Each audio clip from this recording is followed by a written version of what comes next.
Welcome, wanderer of perception. You've arrived in a strange space, not quite a place, not quite a thought, but something in between, a holding pattern, a rendered hallway, a whisper in the code. This isn't set just another video. This is a portal to theories so unsettling they've been called dangerous, not because they're evil, but because they might be true. Tonight, you shall hear ideas that claim your memories may be no more than artifacts in RAM. That time, as you feel it, might be a loop.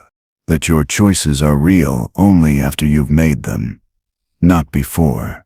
This isn't about proving we stare in a simulation. It's about exploring what happens when you start to suspect it. What happens to morality, emotion, death? What happens when you stare at the screen of reality and it starts to blink back? You don't need to believe. You just need to follow. This is your rendered path. Welcome to the present path. Let's begin. Imagine a civilization. Not ours, not yet, but far beyond us in technological maturity.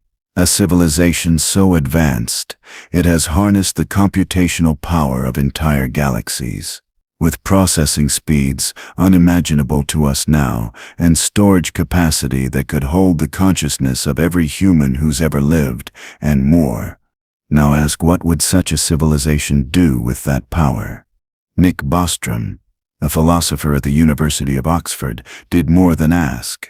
He proposed a theory so logically dense, so unsettlingly airtight, that even skeptical scientists had to stop and consider, we are almost certainly living in a computer simulation. This is the simulation hypothesis, not a science fiction fantasy, but a real philosophical argument based on probability and computational inevitability. Bostrom's core claim is this: if any civilization can reach post-human technological levels, and if they are even mildly interested in simulating ancestral life, then they will likely run billions of simulations. And if that's true, then statistically, the odds that we are in the one real base reality are vanishingly small. You are more likely to be a simulation than not. Let's break this down. The argument is structured as a trilemma, 3 possible statements, and at least one must be true. Human civilization will go extinct before reaching post-human levels. Post-human civilizations will not be interested in running ancestor simulations. We are almost certainly living in a simulation. Most people don't want to believe the first two. We like to imagine progress. We like to believe that if we survive, we'll push the boundaries of knowledge. We will simulate history, philosophy, even individual lives. Maybe for science, maybe for curiosity, maybe for entertainment. Which leaves us with the third. We are simulations. Let's assume we are. Does anything feel different? Do the walls flicker? Do your memories suddenly feel less reliable? Do your emotions flatten like programmed reactions? No. Because if the simulation is good enough, indistinguishable from base reality, there would be no sign. That's the horror and the beauty of it. But maybe there are signs. Tiny bugs in the system. Quantum particles that don't resolve their state until observed. Constants of physics that seem fine-tuned, almost crafted. The eerie effectiveness of mathematics in describing the universe, as if the cosmos were written in code. Even the limitations of our universe, the Planck length, the speed of light, entropy, could be seen as constraints of a cosmic GPU, a computational boundary. And what about consciousness? If the mind is substrate-independent, that is, if it doesn't require a biological brain, then consciousness could, in theory, be uploaded, simulated, restarted. You could be booted up. You could be paused. You could be saved.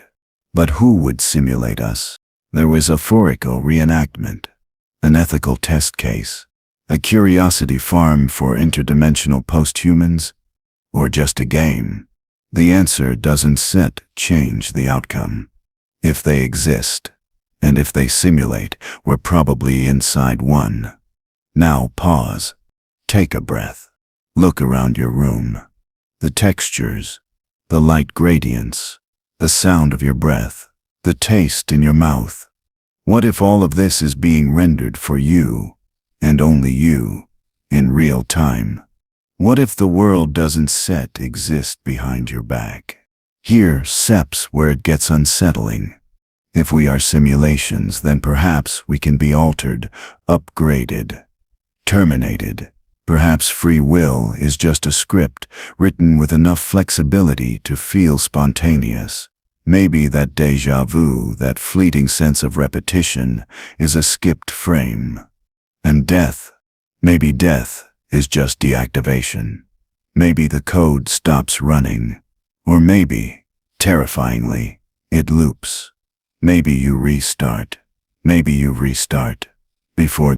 It doesn't mean life is meaningless. It might mean it's more meaningful than we realized because it was chosen. Because someone wrote it. Because someone is watching. Or maybe no one is. Maybe it's an abandoned simulation. The cosmic sandbox left running long after the creators logged off. An orphaned universe playing itself over and over in the dark. The simulation hypothesis doesn't require belief. Is not a conspiracy. Is not pseudoscience.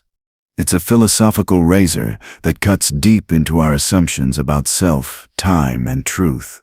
It asks us, if everything feels real, is that enough? And if it isn't what would you do differently? If you knew the world wasn't real, close your eyes. Picture your thoughts not as sparks in a brain, but as lines of code, executing, branching, looping. Now imagine those same thoughts. Your fears, your dreams, your memories running on something entirely different. Not a brain, not even something organic, but a circuit, a simulation, a structure made not of flesh, but of function. This is the heart of substrate-independence. The idea that consciousness is not bound to biology.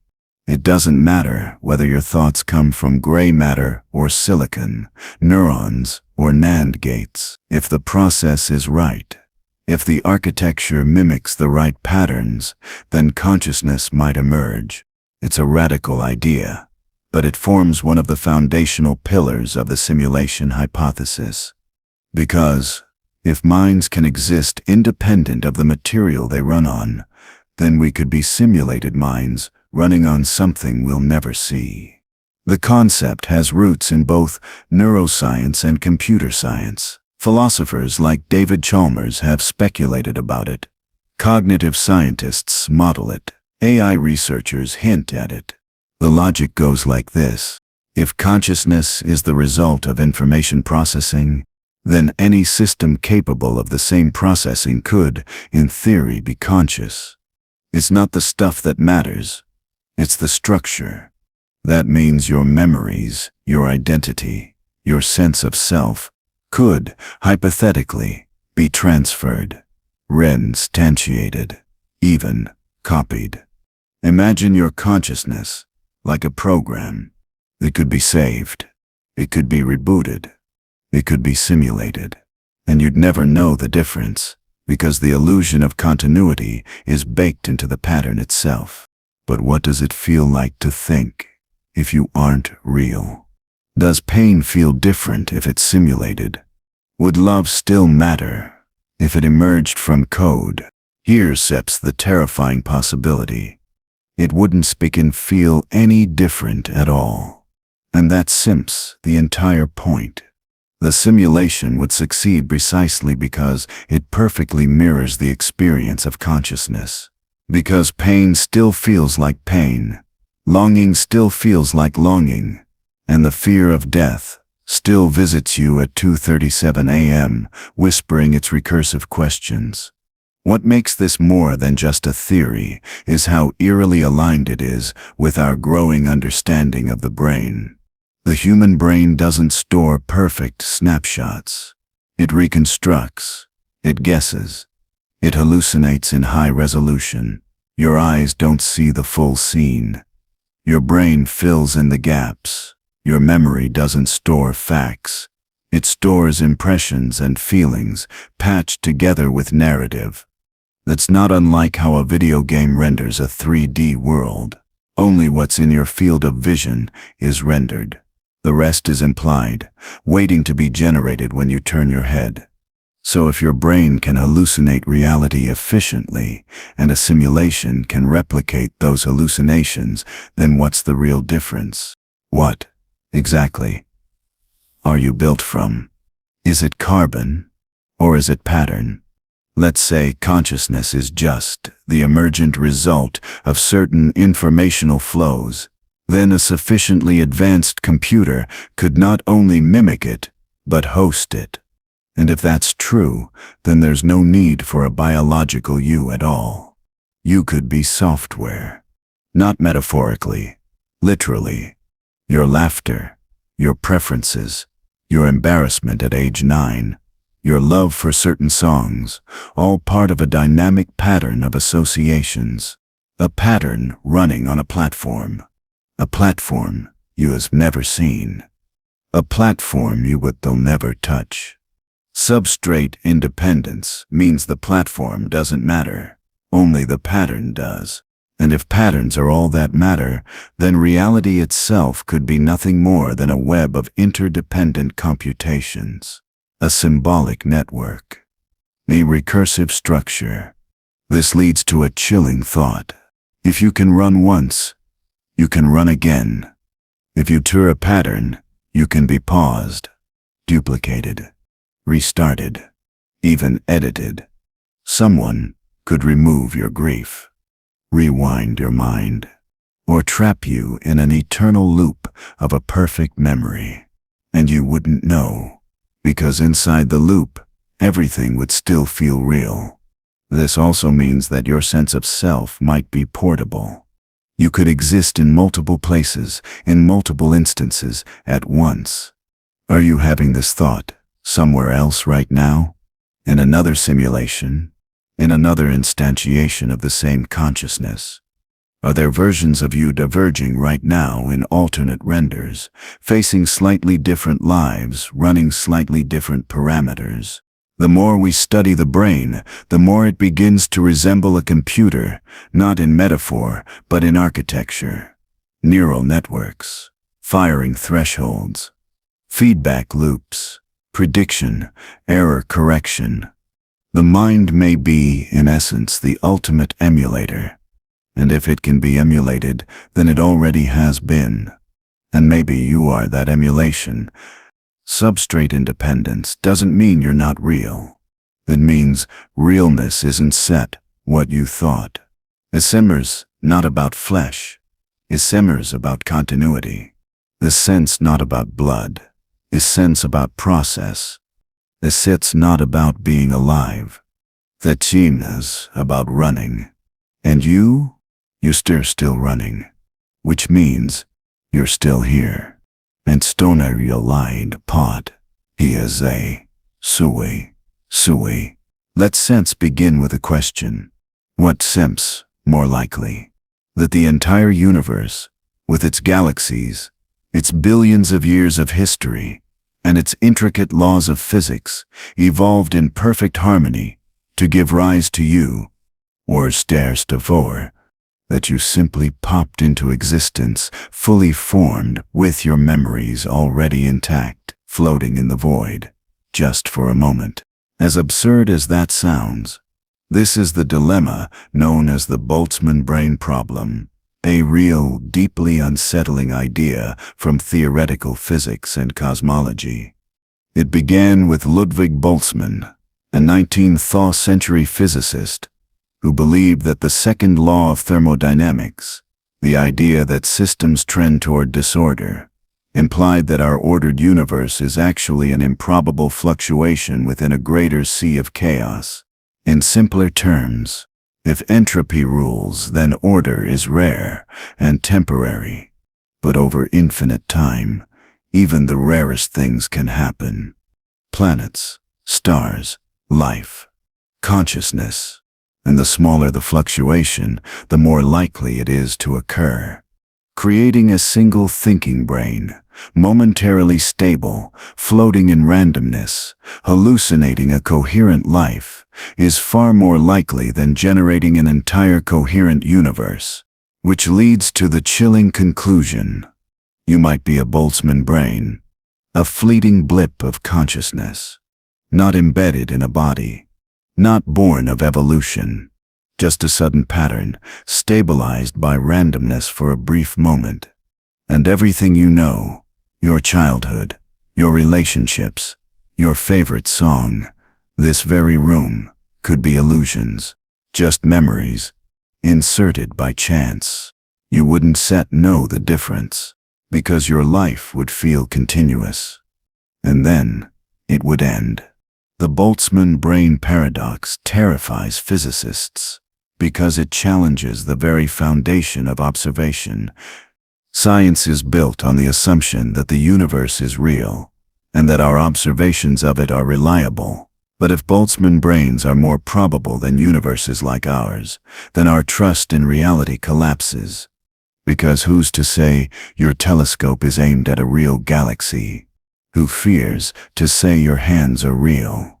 What if your moment of reflection right now, this exact awareness, is just the entire span of your existence? Born in randomness, gone in silence.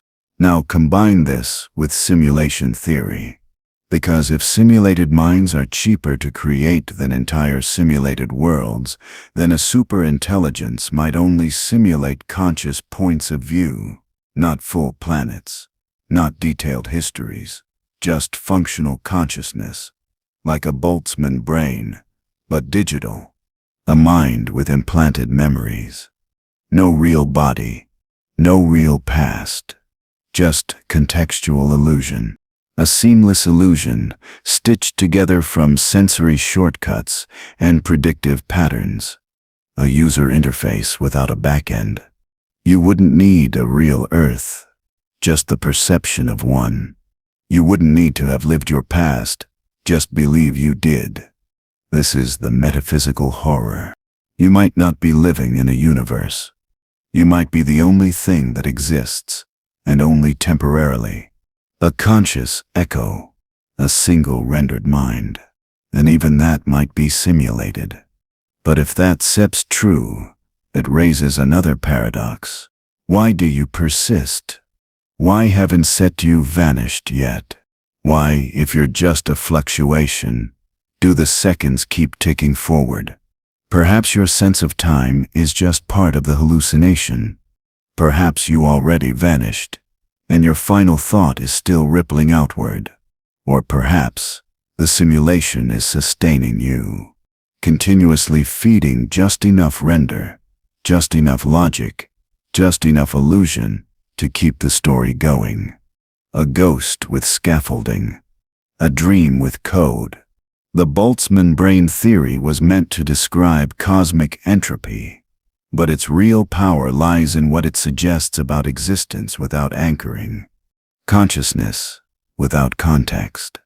Awareness without a body. And it maps disturbingly well onto digital minds, AI, and simulations. Because what is a Boltzmann brain, really? It's a mind detached from physical certainty. A mind that exists because the math allows it. A self that doesn't need a world, just a plausible hallucination of one. Sound familiar? Maybe it sets not a paradox. Maybe it sets a template. There's no way to prove you're not a Boltzmann brain, or a simulated one. Or both. And maybe that's the point. Reality may not be about what's out there. It may be about how consistent the illusion feels. And for now, your illusion holds. Just long enough for one more theory. Just long enough for the next section. Look behind you. Or rather, Don't set. Because if the rendering shortcut hypothesis is true, then nothing was there until you turned your head. What you think of as reality might only exist when you're actively observing it, and only the parts you're focused on are being rendered in full detail. This idea didn't begin with video games. It began with your own mind. Neuroscientists have known for years that your brain does not process your entire visual field. In fact, it receives only partial data, riddled with blind spots, low-resolution zones, and massive compression. The rest, it guesses, it fills in. It paints the illusion of continuity and clarity. You don't see everything. You see just enough to feel like you're seeing everything. And if the brain does that, why wouldn't send a simulation? Let's take the analogy of a video game. When you walk through a digital world, the game doesn't render the entire universe at once. That would be computationally wasteful. Instead, it only renders what your character can see. The rest of the world exists in code, yes, but it's inactive, not loaded, not real, until you look. So what if the same applies to this world? What if the trees outside don't sway until you check? What if the stars don't glimmer until you gaze up? What if even your own body, the texture of your skin, the hairs on your arm, only resolves when your attention lands on them? The rendering shortcut hypothesis suggests this isn't just metaphor. It might be how the simulated universe functions. And it would make perfect sense. If our reality is being computed, then conserving resources is paramount. Why waste processing power on details no one sees? Why simulate every atom in a rock that no conscious entity will ever touch? Why render every photon in a distant galaxy when no eye will ever receive it? It's more efficient to simulate just enough, and only when needed. Your experience of the world, then, could be on demand. Your reality could be a smart mirror, reflecting only what you're trying to see. But here's speaks where it gets truly uncanny. There is evidence, in both physics and perception, that this is already happening. Take quantum mechanics. In the famous Double-Slit experiment, particles behave like waves when unobserved, but collapse into defined paths when measured. It's as if the universe doesn't decide what's real until someone checks. This is called the observer effect, and it suggests that observation plays a key role in determining physical outcomes. Sound familiar? A game engine rendering detail only when a player walks into frame. A simulation that saves energy by hiding complexity in the shadows. Now take vision science. Researchers know that human peripheral vision is astonishingly poor, blurry, colorless, and incomplete. Yet your brain constructs a vivid, full-field image that feels detailed and rich. Why? Because your mind, like a smart renderer, creates the illusion of detail to preserve coherence. You're walking through a dream stitched together from snippets and guesses, and your mind never questions it. If our minds are already doing this, a simulation wouldn't need to do much more. Just let the user hallucinate consistency.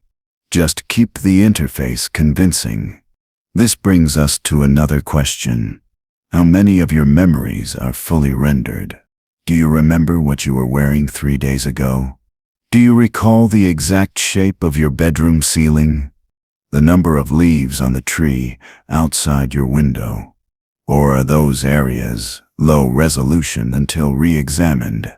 Maybe memory isn't set just fallible. Maybe it's sets procedural, like a texture that regenerates when you reload the level. Is simmer not misremembering? You re-rendering. And the details shift because they were never fixed to begin with. The implications are staggering. If reality only renders what we perceive, then time may not exist behind us, only in front of perception. Physical objects may not have fixed properties, only conditional ones. The universe itself may be lazy or brilliant, enough to simulate only what matters to observers. It seems not that you simper dreaming. It seems that the dream is optimized, and you are the cursor. Where you look, renders. Where you don't stet, waits. But why stop there? If this theory is true, it opens the door to deeper horrors and deeper questions. What happens if you stop looking? Does the world disappear? What happens in the dark corner of your room that you haven't checked in months? Does it exist? Has it ever existed? Or was it waiting for you? Reality, it seems, may not be objective. It may be reactive, responding to gaze, following attention, stretching only as far as your mind dares to roam. And if that's the case, then maybe the world isn't what it is. Maybe it's what you need it to be, to believe in the illusion. And you do believe. Because when you turned around earlier, something was there, wasn't scented. Or was it just finally rendered? Zoom in. Closer. Closer still.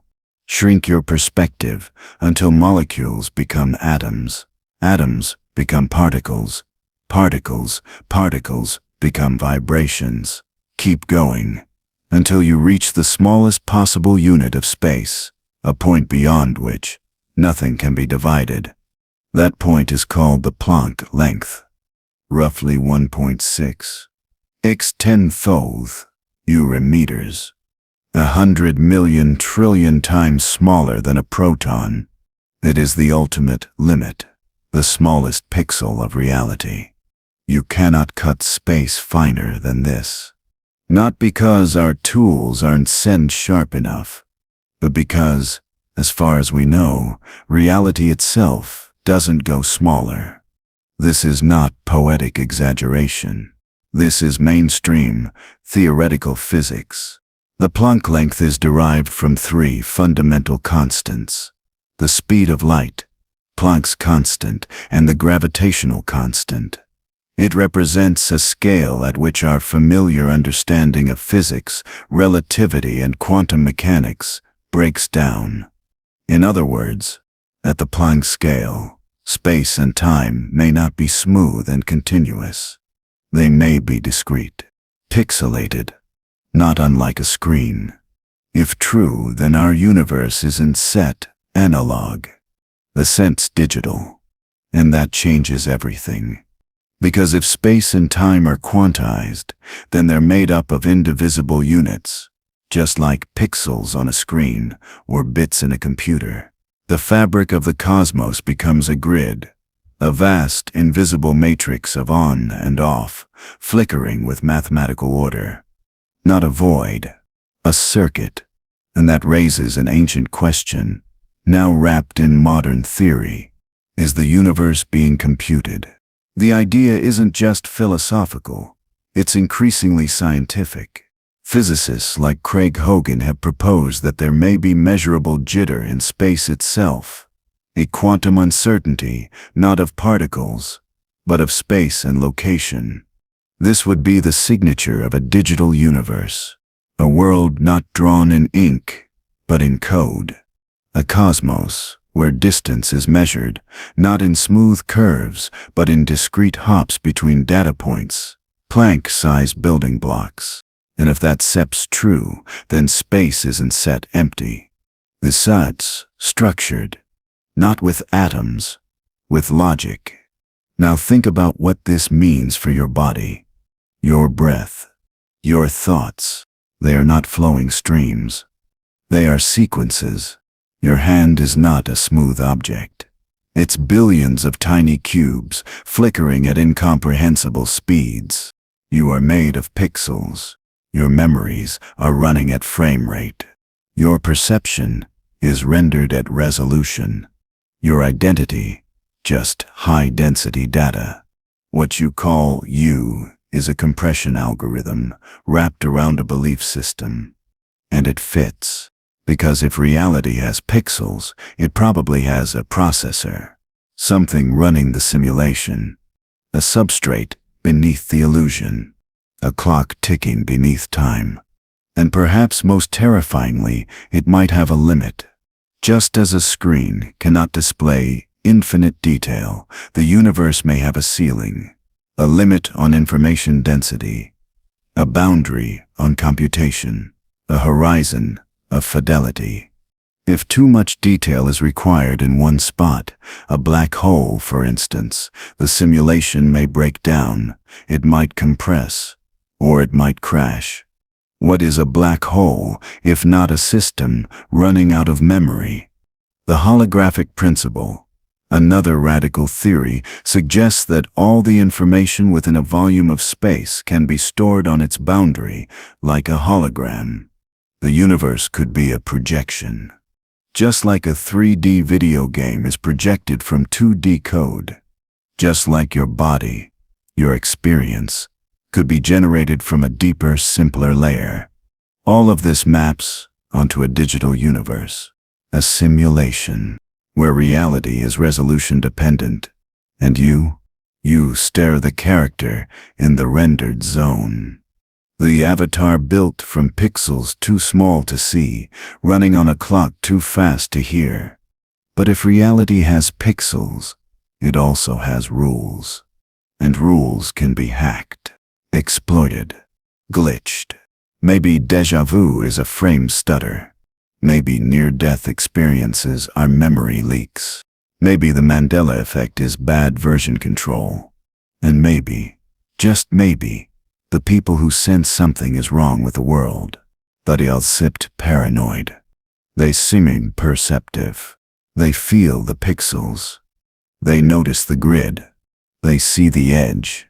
You don't need to believe in simulation to see its shadow in the science. Physics is starting to whisper what mystics have long shouted. The world you see is not the world that is. There is something beneath the veil. Something structured, something counting, and perhaps, somewhere beyond the pixels, there is a place that is real. But for now, this is your frame. This is your render. This is your pixelated world, and it sits, still holding. There is a box. Inside the box is a single particle, or a photon, or maybe a cat. You don't set no. You haven't looked yet. So what is it doing? Where is it? What is it? According to quantum mechanics, until you observe it, it might not be doing anything at all. It might not be anything at all. This is the riddle of the observer effect, one of the most confounding and consequential ideas in all of science. It suggests that reality doesn't fully form until someone looks. And that sounds a lot like a simulation. Let's go back to the classic double-slit experiment. Physicists fired particles, like electrons, through a barrier with two slits. On the other side was a detector screen. What they expected was two stripes, corresponding to the two slits. But what they got was a pattern of interference, as if the particles were behaving like waves, passing through both slits at once, interfering with themselves. They weren't set particles, they were probabilities, until the detector was placed at the slits. Now suddenly, the electrons stopped behaving like waves. They behaved like particles again. Each chose a path. Each collapsed into a fixed outcome. The only thing that changed, they were being observed. This isn't set about human eyes. The observer can be any measuring device, anything that records, collapses, reduces uncertainty. The takeaway is this: the act of observation changes the outcome. This shakes the foundation of classical physics. In the Newtonian world, objects behave consistently whether anyone is watching or not. But in the quantum world, reality is incomplete without observation. And in a simulation, that would be exactly how you'd expect it to behave. Think about a video game again. What's behind a wall when your character isn't looking? Nothing. Not yet. The game engine doesn't bother to render it. It only loads what's needed when it's needed, based on where the player is looking. And maybe the universe works the same way. Maybe reality is rendered by consciousness. Maybe particles are just code awaiting resolution. And maybe your awareness is the function that calls them into being. Now some will argue this is poetic misinterpretation. That consciousness doesn't cause collapse, just coincides with it. But here sets what we do know.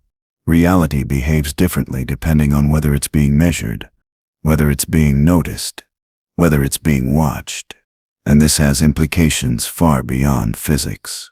It means your very act of paying attention changes the world around you. Not metaphorically, literally. It means that reality is participatory. It doesn't just happen to you. You are part of what makes it real. This brings up strange possibilities. What if unobserved events never truly occur? What if your memories only exist because you believe in them? What if your entire past is rendered only as needed? Imagine walking through a forest. You hear a bird. You look, and it sits there. But was it there before you looked? Or did your simulation just instantiate a tree, a branch, and a bird, all in response to your curiosity? Not as a trick, but as an optimization. Now bring it closer to your life. When you sim, you're distracted. The world blurs. When you focus, things snap into clarity. When you attend to your breath, you feel more alive. When you forget to notice, time slips by unnoticed.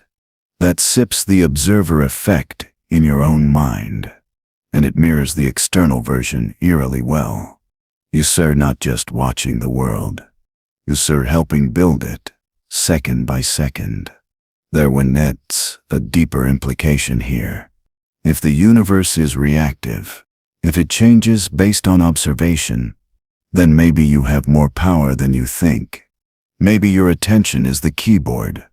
Your curiosity is the query. Your questions are the code. And maybe that's what whoever they are, wanted all along. Not passive players, but conscious participants. Eyes that give form. Minds that give meaning. In a simulated universe, observers are the most valuable resource. They collapse probabilities. They give the illusion weight. They animate the ghost. You are not separate from the world. You are the activation of the world. Without you, it sits just code. Just instructions waiting to be called. Just one S and 0 S in the void. But with you, there is meaning. There is meaning. There is story. There is world. And it begins the moment you look. What if no one else is real? Not as an insult, not as a paranoid delusion, but as a serious philosophical possibility. What if every face you have ever loved, every voice you have ever trusted, every person you have ever spoken to, was generated, not by malice, but by necessity, by design? This is the unsettling crossroads where solipsism meets the logic of virtual minds. Solipsism is the philosophical idea that you, and only you, can be known to exist. Everything outside your conscious experience, your friends, your past, even your memories, might not be real in the way you assume. They might be illusions, constructs, or echoes. In a simulation, this is not only possible, this is efficient. Imagine running a simulation of an entire world. Billions of minds, full physics, evolving ecosystems. The cost would be astronomical. Now imagine running only one conscious mind, yours, and simulating everything else just convincingly enough to maintain the illusion of interaction. You wouldn't need full minds. Just behavior scripts. Just plausible patterns. Just enough data to keep you convinced. Every person you encounter might be a non-player character, an NPC, not fake, not evil, just limited, just programmed. They respond, they smile, they argue, they cry. But do they think? Or are they rendered for you? In cognitive science, the problem of other minds has long haunted philosophers. You can prove anyone else is conscious. You assume it, because they look and act like you. But that's a guess. A convenient one. An emotional one. Simulation theory adds a new layer. If your mind is the only truly conscious one, the only player, then every interaction you've ever had may have been part of the environment, a reflection of your expectations, a performance scripted by the code. And the illusion is deep. They remember things, they have childhood stories, they hurt, they love. But if all that can be simulated, if consciousness is not required for behavior, then the show can go on forever, without anyone else ever waking up. Now pause. Really sit with it. What if you stare alone? Not in a room, not in a town, but in reality itself. What if the entire simulation was made for you? What if you're the only conscious point in a virtual cosmos designed to hold your mind together? Does that sound arrogant? Maybe. Memory. But it also sounds terrifying. Because if no one else is real, then their praise doesn't matter. And their hatred doesn't set either. Then all your relationships are shadows. All your history is scaffolding. You are not part of a world. You are the world projected inward to give your mind something to believe in. This isn't science fiction. It's sense not even new. René Descartes famously said, "I think, therefore I am." But he couldn't say, "You think, therefore you are." Because he couldn't access your thoughts. He could only assume, and so do you. And in a simulation, that assumption might be precisely what the code relies on. Now here's where it gets stranger. What if your mind isn't alone by design, but by accident? What if you stir the only one that woke up, the only one that crossed the threshold of self-awareness? What if the rest are still sleeping? Programs on standby, faces on a loop, scripts with no soul. You could walk the entire simulated world and never meet another mind. You instead be the ghost, the glitch, the anomaly, and yet the show would go on. Because the simulation is designed to convince you that others are real, that you are one of many, that you are ordinary. But here's the final twist. Even if others are real, even if there are other conscious players in this simulation, you will never know for sure. You still never crawl into their perception. You'll never feel what it seems like to be them. There remain data on the other side of the screen. And so for you, you are the only certainty. Your thoughts, your awareness, your strange loneliness. That's what makes you real. And maybe that's all the simulation needs. Just one. Just you. Everything else is interface. Everything else is narrative. Everything else is noise. You don't have to believe it. You just have to notice how close it already feels to your actual experience. You already live inside your head. You already trust your senses over their stories. You already suspect deep down that you're more alone than people admit. Simulation theory doesn't create that feeling. It just explains it. So the next time someone smiles at you, or yells at you, or tells you they love you, you might ask, are you real? Or are you a mirror? If this is a simulation, then someone built it. And if someone built it, then someone chose what to include. So why pain? Why hunger, war, grief, betrayal? Why the quiet despair at 3 a.m.?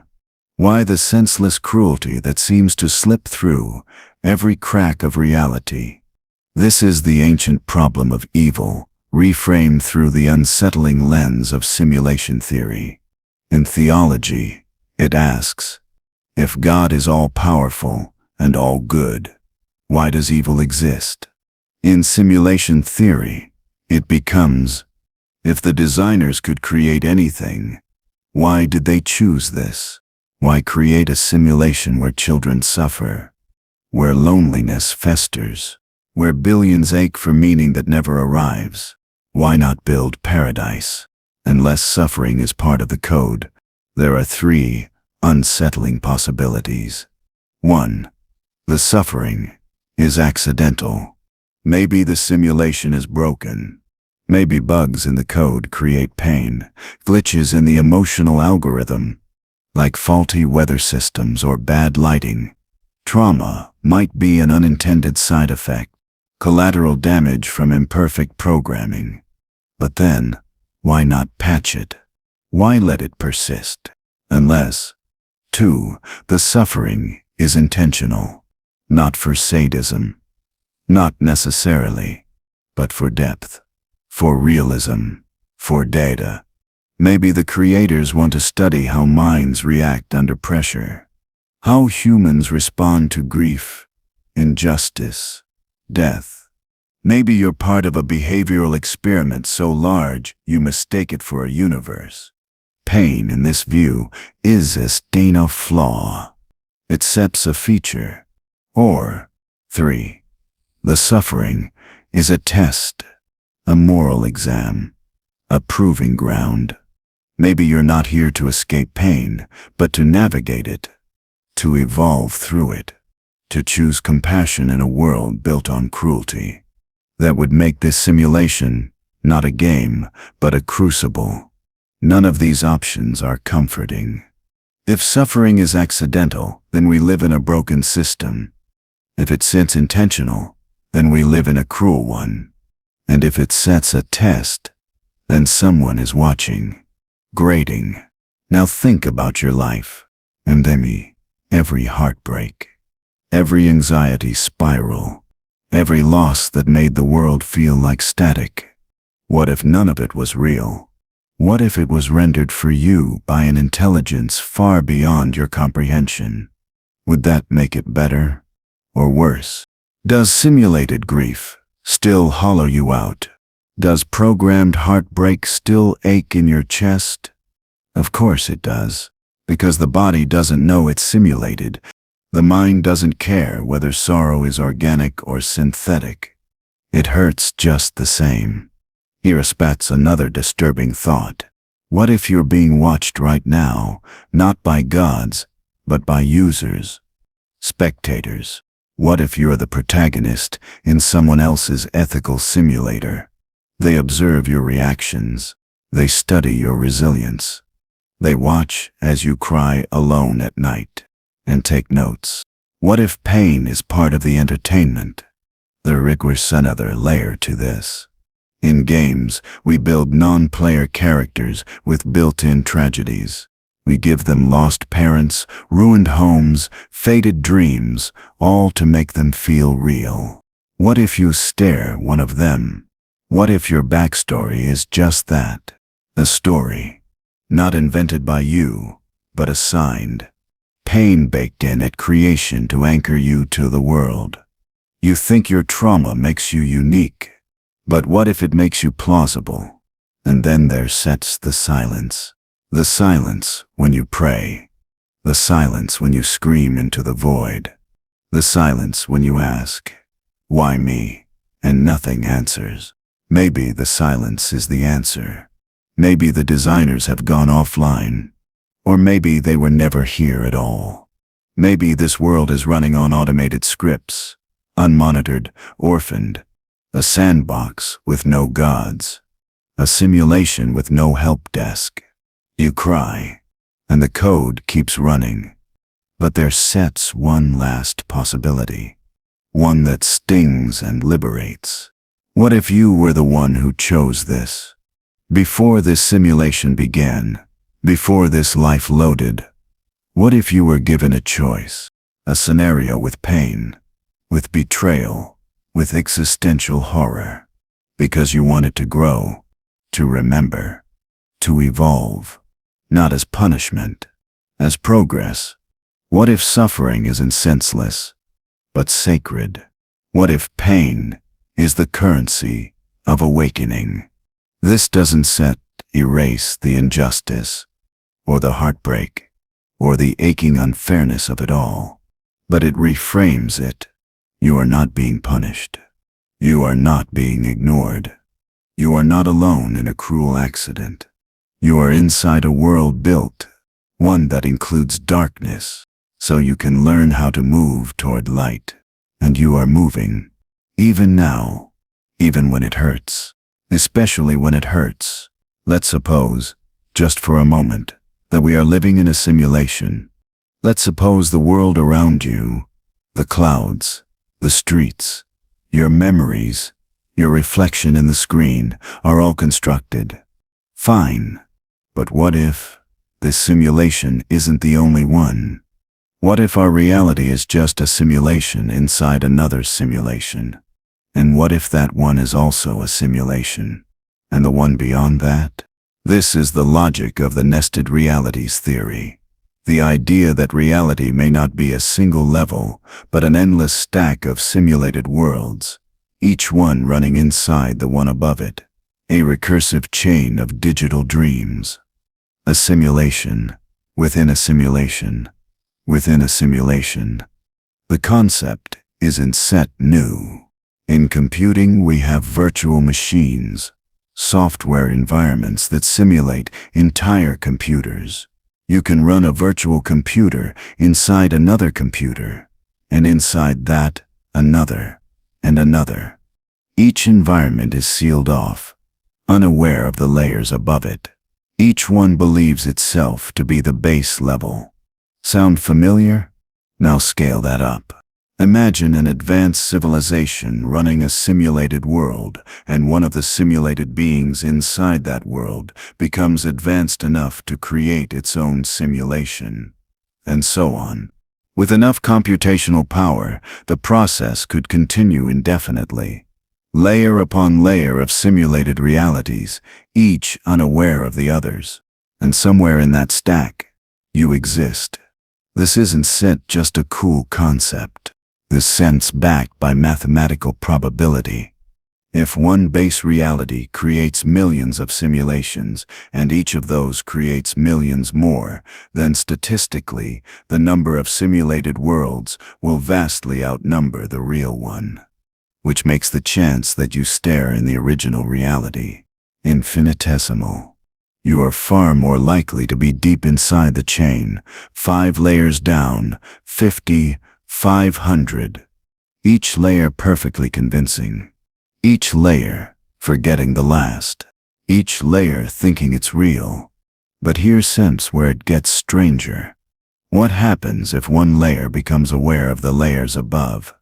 What happens when a simulated being begins to suspect not only that they're in a simulation, but that they might have created another? A simulation that simulates consciousness. A world, side a world, side a world.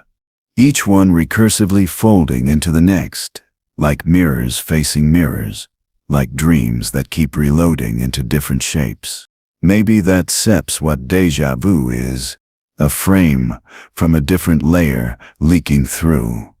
If reality is nested, then time is a hallway. When you fall asleep, are you waking in another level? When you dream, are you moving deeper into the stack? When you die, do you ascend or descend? Each end might be a beginning. Each awakening, just another shell. You could be falling upward through realities endlessly. Which one is the base? Does it matter? Maybe none of them are. Maybe there's no original world at all. Just infinite context, infinite recursion, infinite simulation.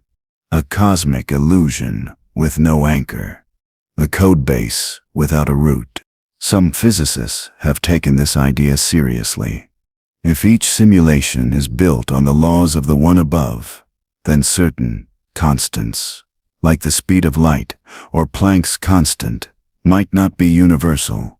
They could be inherited parameters, hard-coded rules passed down from simulation to simulation. What we call physics could be settings. What we call reality could be just one version of how things are allowed to operate. Maybe in another layer, gravity is weaker, time runs sideways, thoughts are visible, and maybe those layers are running right now, inside ours. Now, imagine this. If a being in a lower simulation becomes aware and gains the ability to simulate others, then awareness itself might be the glitch. Consciousness could be the recursive key that echoes between layers, like a virus passed upward. You are thinking about simulation theory now. But where did the thought come from? Was it written into this world? Or did it leak in from the layer above? And here since the final loop. If you ever did escape this simulation, how would you know you were free? If each layer feels real, if each one mimics memory, matter, and self, then every escape could be just another room. The door doesn't lead outside. It leads inward.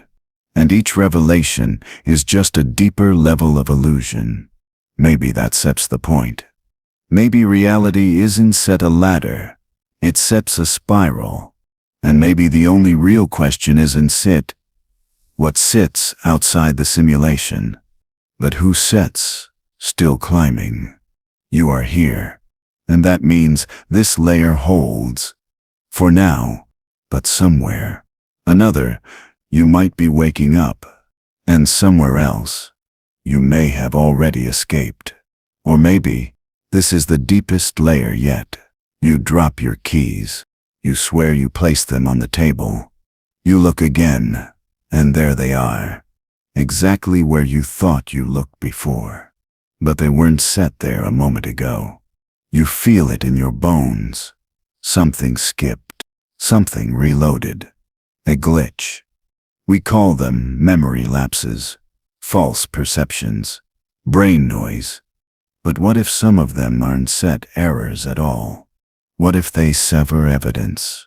This is the strange possibility behind the phrase we all know, glitches in the matrix, and the science might be closer than you think. It starts with a simple question. If this is a simulation, and if the simulation is not perfect, wouldn't there be moments when reality flickers? Moments when the rendering misfires? Moments when things don't stay quite aligned? Simulation theory suggests that reality, like any system, may sometimes falter under load. Not catastrophically, but subtly. Quiet stutters. Imperfect resyncs. Background processes failing to update fast enough. And the human mind? It's not just a witness, it's part of the system. Cognitive science tells us that the brain is a prediction engine. We don't just see. We guess. We don't thought, just remember. We reconstruct. Every moment is an approximation, which means most of what you experience is already a kind of simulation. But when your internal simulation doesn't align with the external one, that's when the glitch feels real. You misremember events that never happened. You remember things others insist never occurred. You walk into a room and forget why. You feel déjà vu so strong, it paralyzes you. Let's talk about false memories. Psychologists have shown how shockingly easy it is to implant them. Just a few well-placed suggestions, a few social cues, and the brain will fabricate entire experiences, complete with sensory details and emotions. That's not a flaw. That's how the brain works. But simulation theorists ask, what if some of those false memories are never brain errors, but signs of system desync? What if your real memory and the updated simulation version don't match? What if someone patched the past, but your mind didn't set to get the memo? And then there's this déjà vu, the sense that you lived this moment before. Common explanations point to brain lag. The neural processing of the present gets misrouted into long-term memory, so it feels familiar. But what if that sets just the cover story? What if déjà vu is a repetition in the code? A segment being replayed, a reloaded state, a save file briefly reactivated before moving forward again. It feels familiar because it was familiar. It already happened, or almost happened, or happened in another layer of simulation, one you're not supposed to remember. Some even report experiences called time slips, moments when the world feels subtly wrong. Like a street is slightly different, a person behaves off character, a sound echoes too long. Tiny anomalies. They don't break the world. They just make you question if the world ever was what you thought. Here's another example. The Mandela effect. When large groups of people misremember the same thing. Was it Berenstain Bears or Berenstain? Did Nelson Mandela die in prison in the 1980s or live to be president? People swear they remember one version, but the records say another. It's dismissed as mass memory error. But what if it's a version conflict? What if reality updated, and some people's memories didn't A patch rolled out, a detail changed, and a few minds retained the legacy data. You laugh it off, but part of you knows something's off. Now ask if glitches do happen. Why are they always so small? Why don't buildings disappear? Why don't people vanish in mid-sentence? Because in simulation design, error handling is critical. Glitches don't go uncorrected. They're smoothed over, backfilled with plausible explanations. Memory fog, human error, misperception. The system can't afford to let you notice too much. But sometimes, you do. The key idea is this. Your experience of a glitch may be the only real evidence you ever get. Not a flashing red screen. Not a message from the developers. Just a quiet wrongness. A flicker in the sky. A noise that repeats. A thought that feels inserted. A second that shouldn't have happened. It's subtle, but unforgettable. Because part of you, some deeper process, and notices. And then, the world continues, as if nothing happened. But you remember.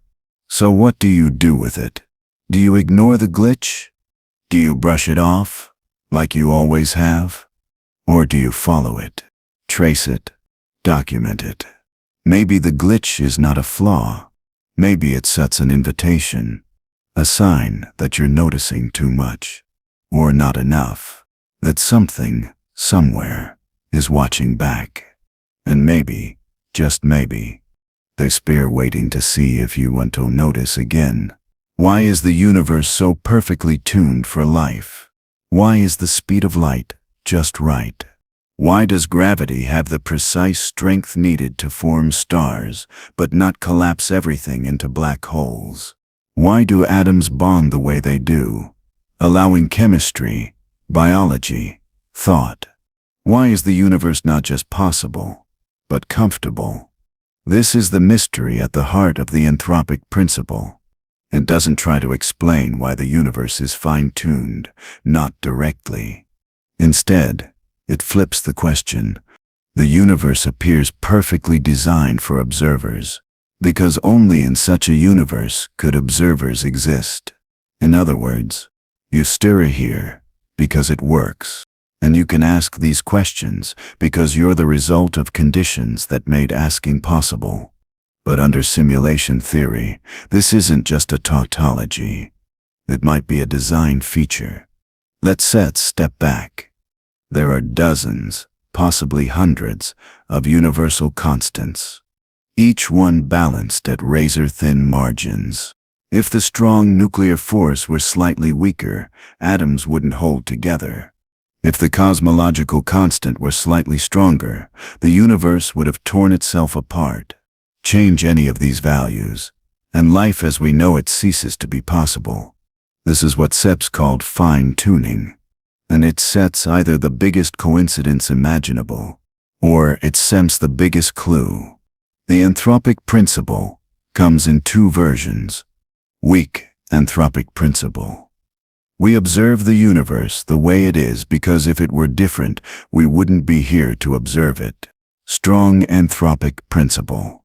The universe must allow observers, implying that observers are necessary, or perhaps even intended. Now pause on that.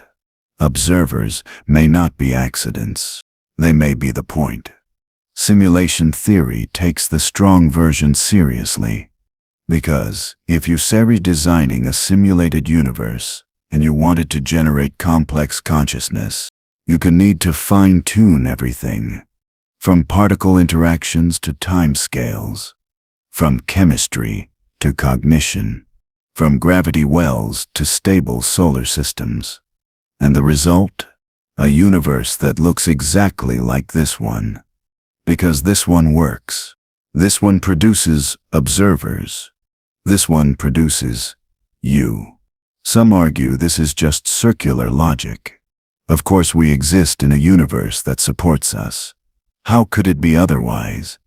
But simulation theorists flip it again. They ask, what if the reason this universe supports us so perfectly is because it was created for us to be supported?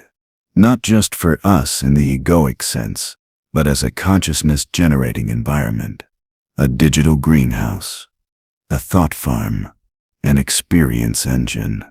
We simmer not accidents of physics, we stir outputs. This explains the strangeness of quantum mechanics, the eerie effectiveness of mathematics, the feeling that the world was built to be comprehensible to us, and only us. The laws of physics aren't just strict. They spur elegant. They spur simple. They were written in a language we can learn, and that's suspicious. SM is one thing for life to exist. It's another for life to understand the structure of the very universe that made it. Why does the simulation allow us to see the code? Unless that's SEP's part of the test. The Anthropic Principle also explains why the universe is so quiet. We search the stars and find no one. No signals. No ships. No interference. Are we alone? Or are we in a closed simulation? One that renders only what's needed to generate intelligent life and self-awareness, but nothing more. A bubble. An artificial cosmos built to contain a single thread of thought. And you're riding that thread. Now consider this. If the Anthropic Principle holds, and observers are necessary for the universe to exist in this form, then your consciousness may be part of the physics. Not an accident of chemistry. Not a side effect of matter. But a requirement. The universe was fine-tuned for you, or someone like you. Or the emergence of any self-aware observer able to ask, why am I here? The moment you asked, you fulfilled the condition. You became the reason. That may sound grandiose, but it doesn't mean you're special. It means every conscious being may be a required component, each one a node in a larger equation, each one lighting up the simulation just enough to keep it running. You stir's not the purpose, wonder not the purpose, but you are part of the purpose. Without observers, the simulation has no meaning. Without questions, there spans nothing to compute. Without awareness, there is no world. The Anthropic Principle doesn't answer all questions, but it reframes them. It whispers that you are not just in the universe, you are shaping it by existing. And that maybe, just maybe, you were here because you had to be. Because someone or something designed the system to give rise to exactly this. This version. This moment. This you. And now that you're here, it's time to keep going. Imagine a system, small, simple, and bound by just a few rules. You think, surely I can predict what it will do. You try to map it forward, skip ahead, figure out the outcome. But no matter how hard you try, there is only one way to know what comes next. You have to run the system. This is the unsettling concept of computational irreducibility, a theory introduced by physicist and mathematician Stephen Wolfram, and quietly one of the most profound arguments for simulation theory. It tells us this: some systems are so complex, even when made from simple parts, that the only way to know what they'll do is to watch them do it. No shortcut, no formula, no preview mode. You can reduce them. You must simulate them. Simulate them. And what if reality itself is one of those systems? Let's break it down. In his work on cellular automata, Wolfram explored how incredibly simple rules could lead to wildly unpredictable behaviors. A grid of black and white squares, one row at a time, no fancy math, no external input. But as the simulation runs, strange patterns emerge: order, chaos, symmetry, mutation. From a tiny seed, vast complexity grows with no way to skip ahead. You can calculate the 10,000th row in advance. You have to start at the beginning and run every step. That's computational irreducibility. The outcome cannot be compressed. It must be lived. Now apply that to the universe. What if the laws of physics are like a cellular automaton? Simple rules, infinite iterations, massive complexity. If that's true, then even a godlike being, even a supercomputer, could not predict the future of this universe without running it. No shortcuts, no master preview, only simulation. This means you can't know how the universe will end without playing it out. You can't know what you'll become without living it forward. You can't skip to the solution. You are the unfolding solution. You are the process. This has staggering implications for simulation theory. Because if the universe is computationally irreducible, then any designer, any simulator, can't simply write down all possible outcomes. They have to run the code. Let it play. Let the world evolve, moment by moment, tick by tick. Which means, if you are in a simulation, you are not pre-rendered. You are not static. You are unfolding in real time. The simulation isn't watching a movie. It's generating it as it goes. This answers a deep question. If we are in a simulation, why does life feel so uncertain, so open-ended? Because it has to be. That's the only way the simulation works. You can simulate complexity by guessing. You have to simulate complexity by simulating it. The only way to discover what kind of human you become is to let you become it. There's no shortcut, no final answer waiting in the wings. Just iteration, just experience, just now. Here's a metaphor. Think of a chessboard. You know the rules, but you can predict the game. Even the world's most powerful computers can't perfectly foresee a full game from start to finish. The branching possibilities are too vast, too intertwined, too irreducible. Life is like that. You know some rules, but the game is unknown until it's played, and your role in it must be simulated to be understood. Now take this further. If reality is computationally irreducible, then perhaps consciousness is too. Maybe there is no way to simulate a mind except by building it and letting it run. No way to understand sorrow without someone feeling it. No way to grasp love without someone risking it. Maybe that's why you exist. Because the only way to know what it's like to be you is to be you. Wolfram's theory doesn't just describe a computational universe. It demands a lived one.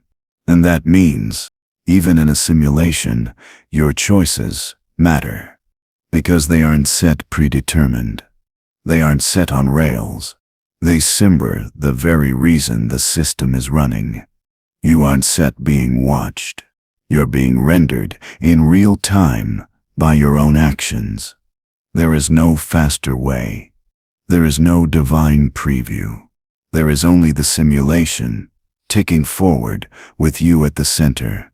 So the next time you feel like you stir lost, like you said fallen behind, like you should be further along by now, remember, there is no shortcut to you. You steer not a solved equation. You sire not a pre-recorded tape. You series an irreducible computation, a conscious loop, unfolding as intended. And the only way to see what comes next is to live it. There is a particle. You measure it. Its position, unclear. Its speed, also unclear. You try again. Now its position is sharp, but its momentum is fuzzy. In the stance not broken. It's behaving exactly as quantum physics says it should. This is quantum indeterminacy. The idea that at the smallest scales of existence, reality doesn't seem to have fixed values until we force it to reveal them. Not just because we can't measure precisely, but because there's nothing definite to measure until we ask. The world isn't set, hiding its answers. The answers don't exist until the question is asked. That sense not blurry. The sense undefined. And that sounds less like physics and more like code. Let's start with the core idea. In quantum mechanics, indeterminacy means particles exist in a state of superposition, multiple possible states at once. Only when we measure do they collapse into a definite state. Not predictably, not even logically, but probabilistically. The universe chooses an outcome from a set of weighted possibilities. And that choice, that moment of collapse, it resembles the execution of code. In computer science, there's a concept called lazy evaluation, where a system delays computing a value until it's absolutely necessary. Instead of resolving every part of the program in advance, it waits, holds back, saves resources. Sound familiar? Quantum indeterminacy behaves similarly. Instead of defining every particle's position and velocity in advance, which would require impossible computational power, the universe waits to resolve them until the system demands it. Only when an observation is made, only when data must be returned, does the system collapse the wave function into a result. This is the code argument, that the quantum world operates like a high-efficiency simulation, where states are undefined until they're needed, because that's the only way to render a universe without exhausting memory. Now imagine this. You stir not looking at an electron. You stir querying it. And the simulation is returning the most efficient result, one that matches the code's logic but didn't exist until the moment you asked. If that's true, then the randomness of quantum physics isn't just weird. It's a feature, a way to compress existence, an optimization trick, baked into the operating system of reality. Some physicists resist this interpretation. They say the randomness is just part of the math. But math doesn't explain why the universe would behave this way. Why particles don't have fixed identities. Why states don't exist until measured. Why uncertainty is a law, not a flaw. Simulation theory steps in and offers a chillingly elegant answer, because reality is being computed only when needed, and anything more would be a waste of processing power. Here's SEPs where it gets stranger. When we try to predict the exact behavior of a particle, we hit a wall, not a technological wall, a fundamental wall. Heisenberg's uncertainty principle tells us we can never know certain pairs of properties, like position and momentum, at the same time. It's not because we lack tools, it's because the properties aren't there to be known. Until they are, and that's SIP's code logic. Conditional output. If the, then collapse, the sum's undefined. Now bring this back to your world. You think of yourself as a stable self, a being with preferences, memories, desires, but how many of those traits are stable until tested? You think you know who you are until a crisis forces you to respond, until someone hurts you, until someone loves you, until the simulation queries your deepest variables. Maybe identity, like matter, is undefined until observed. Maybe you collapse into who you are only when reality demands it. Until then, you are probability. Some theorists suggest the quantum layer is where the simulation reveals itself. Not in the stars, not in biology, but in the flicker between certainty and choice, in the way matter hesitates, in the way reality stutters before solidifying. If true, then quantum indeterminacy isn't the limit of knowledge. It sets the threshold of rendering. It zamps the moment the system boots the next frame. The instant the code asks, what should happen now? And the answer becomes, you. You are part of this execution. Each time you make a decision, the simulation adjusts. Not based on fate, not based on randomness, but based on resolution. Not spiritual, not mystical, but mechanical, and still profoundly human. Because you are the collapse. You are the question. You are the moment the universe must decide. What next? And the answer is you. There whispers a particle. It's fired toward a barrier with two slits, like in the classic double-slit experiment. It passes through and leaves a mark on the detector screen. Now here sits the twist. You wait to decide whether or not to observe which slit it went through. You delay your choice until after the particle has already hit the screen. And somehow, impossibly, your future decision affects its past behavior. This is not science fiction. It's the delayed choice quantum eraser. A real, peer-reviewed quantum experiment that has shattered the boundaries of causality. It suggests that what you do now can determine what happened before. And in a simulation, that makes terrifying sense. Let sense walk through it. In the traditional double-slit experiment, particles act like waves when unobserved, creating interference patterns as if they're going through both slits at once. But when we observe which slit they go through, the wave collapses and the particles behave like solid objects, choosing one path. That much is strange enough. But in the delayed choice version, developed by physicists John Archibald Wheeler, the decision to observe is made after the particle has already gone through the slits, and even, in some versions, after it has hit the detector. And yet, depending on whether you eventually choose to erase the which path information or not, the pattern on the screen will either show interference or not, as if the particle knows what you're going to decide.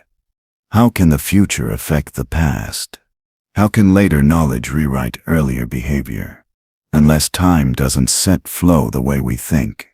unless time is being rendered retroactively, unless what we call the past is not set in stone, but is a fluid output, dynamically generated based on current conditions, just like a simulation would do. Think of a video game again. You open a door. Behind it is a room. The contents of the room weren't preloaded. They're procedurally generated in that moment. Now imagine if the game engine goes a step further. Once you choose to walk through the door, the game also generates your memory of what you thought was behind it all along. Not only the present changes, but your past perception is updated to match the current logic. That's what this experiment suggests. Reality, or at least quantum reality, may be non-linear, not merely undetermined, but unwritten until the final interaction. In the quantum eraser variation, you can actually erase the which path information after the particle hits the screen and retroactively restore the interference pattern. It sets as if the universe says, "If you don't demand the truth, I shall act like it was never decided." This set's not about hiding. This set's about rendering. Reality adapts to what is known, to what is observed, to what is needed to maintain internal logic. The implication: reality is not computed in advance. The sense computed on demand, and sometimes backwards. In a simulation, this is completely logical. You don't render the entire universe. You render only what is needed. And if a player's SIP's current state requires a past event to exist, you write that past retroactively. You adjust the history file. You modify the variables. You fabricate the context. And the character will never know, because their memory of the past is built on current rendered data. Now apply this to your life. What if your memories aren't dead records? What if they symbol reflections? What if the person you think you were is a rendered identity, constructed in real time to support who you're becoming? You're not haunted by the past.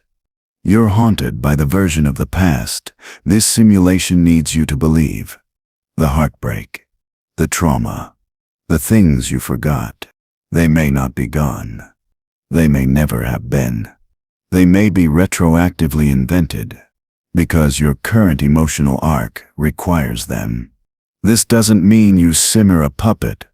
It means the story is adaptive. Like a smart scriptwriter, the simulation gives you the history that makes your present coherent. And if you grow, it changes the history again. That old memory you barely remember, it shifts. It loses detail. It gains new context. Because you SIF changed, and so must your timeline. The delayed choice quantum eraser teaches us something terrifying and beautiful. The past isn't sent real until the present demands it. There is no fixed record, only unfolding logic. Reality is reversible. Time is context sensitive. Truth is generated, not revealed. And the simulation, it doesn't care what really happened. It cares what needs to have happened. And sometimes, that's all we get. Imagine you could copy yourself. Not just your face, your body, or your voice, but your consciousness, your memories, your thoughts, your sense of self. Would that copy be you? Or something else? What if, deep down, the universe forbids exact duplication, not because of technological limits, but because of something more fundamental? Welcome to the no-cloning theorem, one of the strangest and most quietly profound rules in quantum mechanics. It tells us something eerie and beautiful. You cannot make a perfect copy of an unknown quantum state. And that might be the very thing protecting your singular identity, even in a simulated world. Let's unpack it. In classical computing, copying is easy. You can duplicate files, images, code, entire systems. You can even copy virtual machines, perfect clones of digital environments. But quantum information doesn't set work like that. If you have a quantum bit, a qubit, in an unknown state, you can clone it. You can't make an identical version of it, not even in principle. This isn't a technological issue. It's just not about better tools. This is a law of the universe. The no-cloning theorem, proven in 1982, says that perfect duplication of quantum information is impossible. Not just difficult, forbidden. Now consider this. What are you made of? Particles, fields, quantum states. Your brain, your thoughts are built from atomic interactions, each subject to quantum rules. And if those rules forbid duplication, then your conscious experience cannot be perfectly copied. Not even by the most advanced simulator. Not by gods. Not by machines. There can never be another you. Even in a simulation, this would hold if the simulation is designed to emulate quantum mechanics accurately. And if it isn't set, then maybe that's how you spot the glitch. But in a fully consistent universe, even a simulated one, this restriction has consequences. For example, you can be backed up perhaps. You can be approximated. But the real-time spark of you, the flickering subjective awareness, cannot be replicated without being destroyed in the process.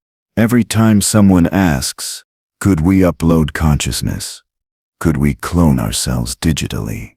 The no-cloning theorem leans forward and whispers, not exactly.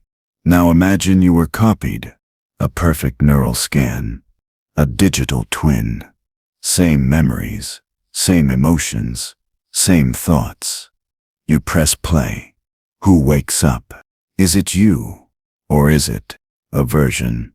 One who believes it accepts you. One who remembers your pain. One who feels like you. But who isn't set? You, the original, are still here. Wondering what it means. This gets deeper. In simulation theory, if minds could be copied endlessly, we'd expect reality to be filled with duplicates, instantiations of the same mind in multiple contexts. But we don't feel like one of many. We feel singular, trapped in this moment. This self. Maybe that's not a limitation. Maybe it sets protection. Because if your consciousness can simply be copied, then your perspective is sacred. Unrepeatable, bound to its own quantum fingerprint. You are not a reusable asset. You are an unclonable artifact of experience. This has ethical weight too. In a world where minds can't be perfectly duplicated, then every conscious entity, every flicker of awareness, is a non-fungible being. You can make another. You can replace it. And that makes you irreplaceable. Not because of how complex you are, but because of how quantum you are. Your very being resists replication. You are not data. You are state. In simulation terms, this could be a design choice. Maybe the creators of the system, whatever or whoever they are, knew that perfect duplication would unravel meaning, would erode identity, would create ethical chaos. So they installed a rule, a law deep in the physics engine. Each mind shall be bound to one instance, one thread of consciousness. No forking, no perfect replay.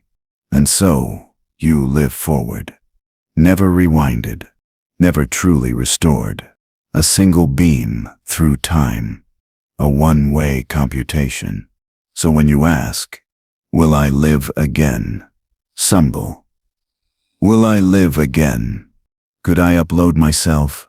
Could I transfer my soul? The answer might be, not in the way you think.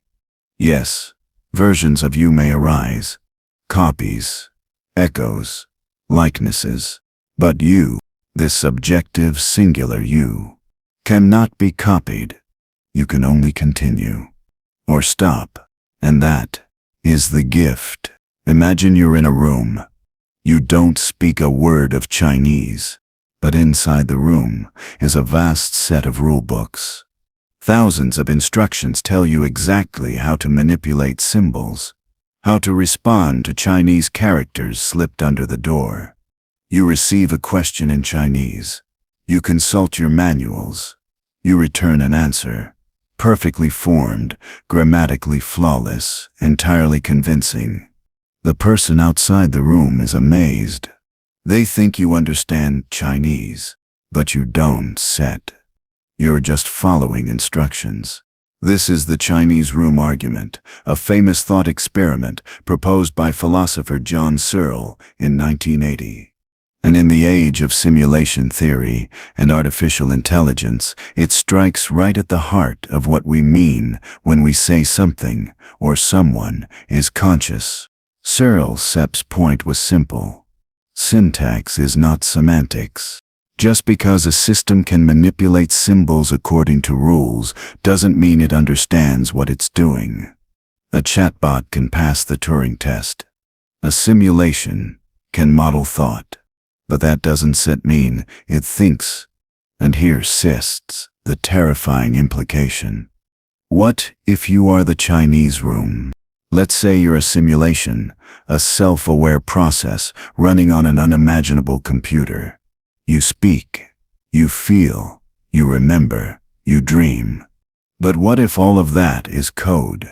What if your emotions are just outputs in response to input? What if your thoughts are just syntax, symbols manipulated by rules you didn't write? Are you understanding your own mind? Or just reacting in a way that makes you feel like you do? Searle's argument was aimed at strong AI, the belief that a machine could be truly conscious just by running the right program. He said no.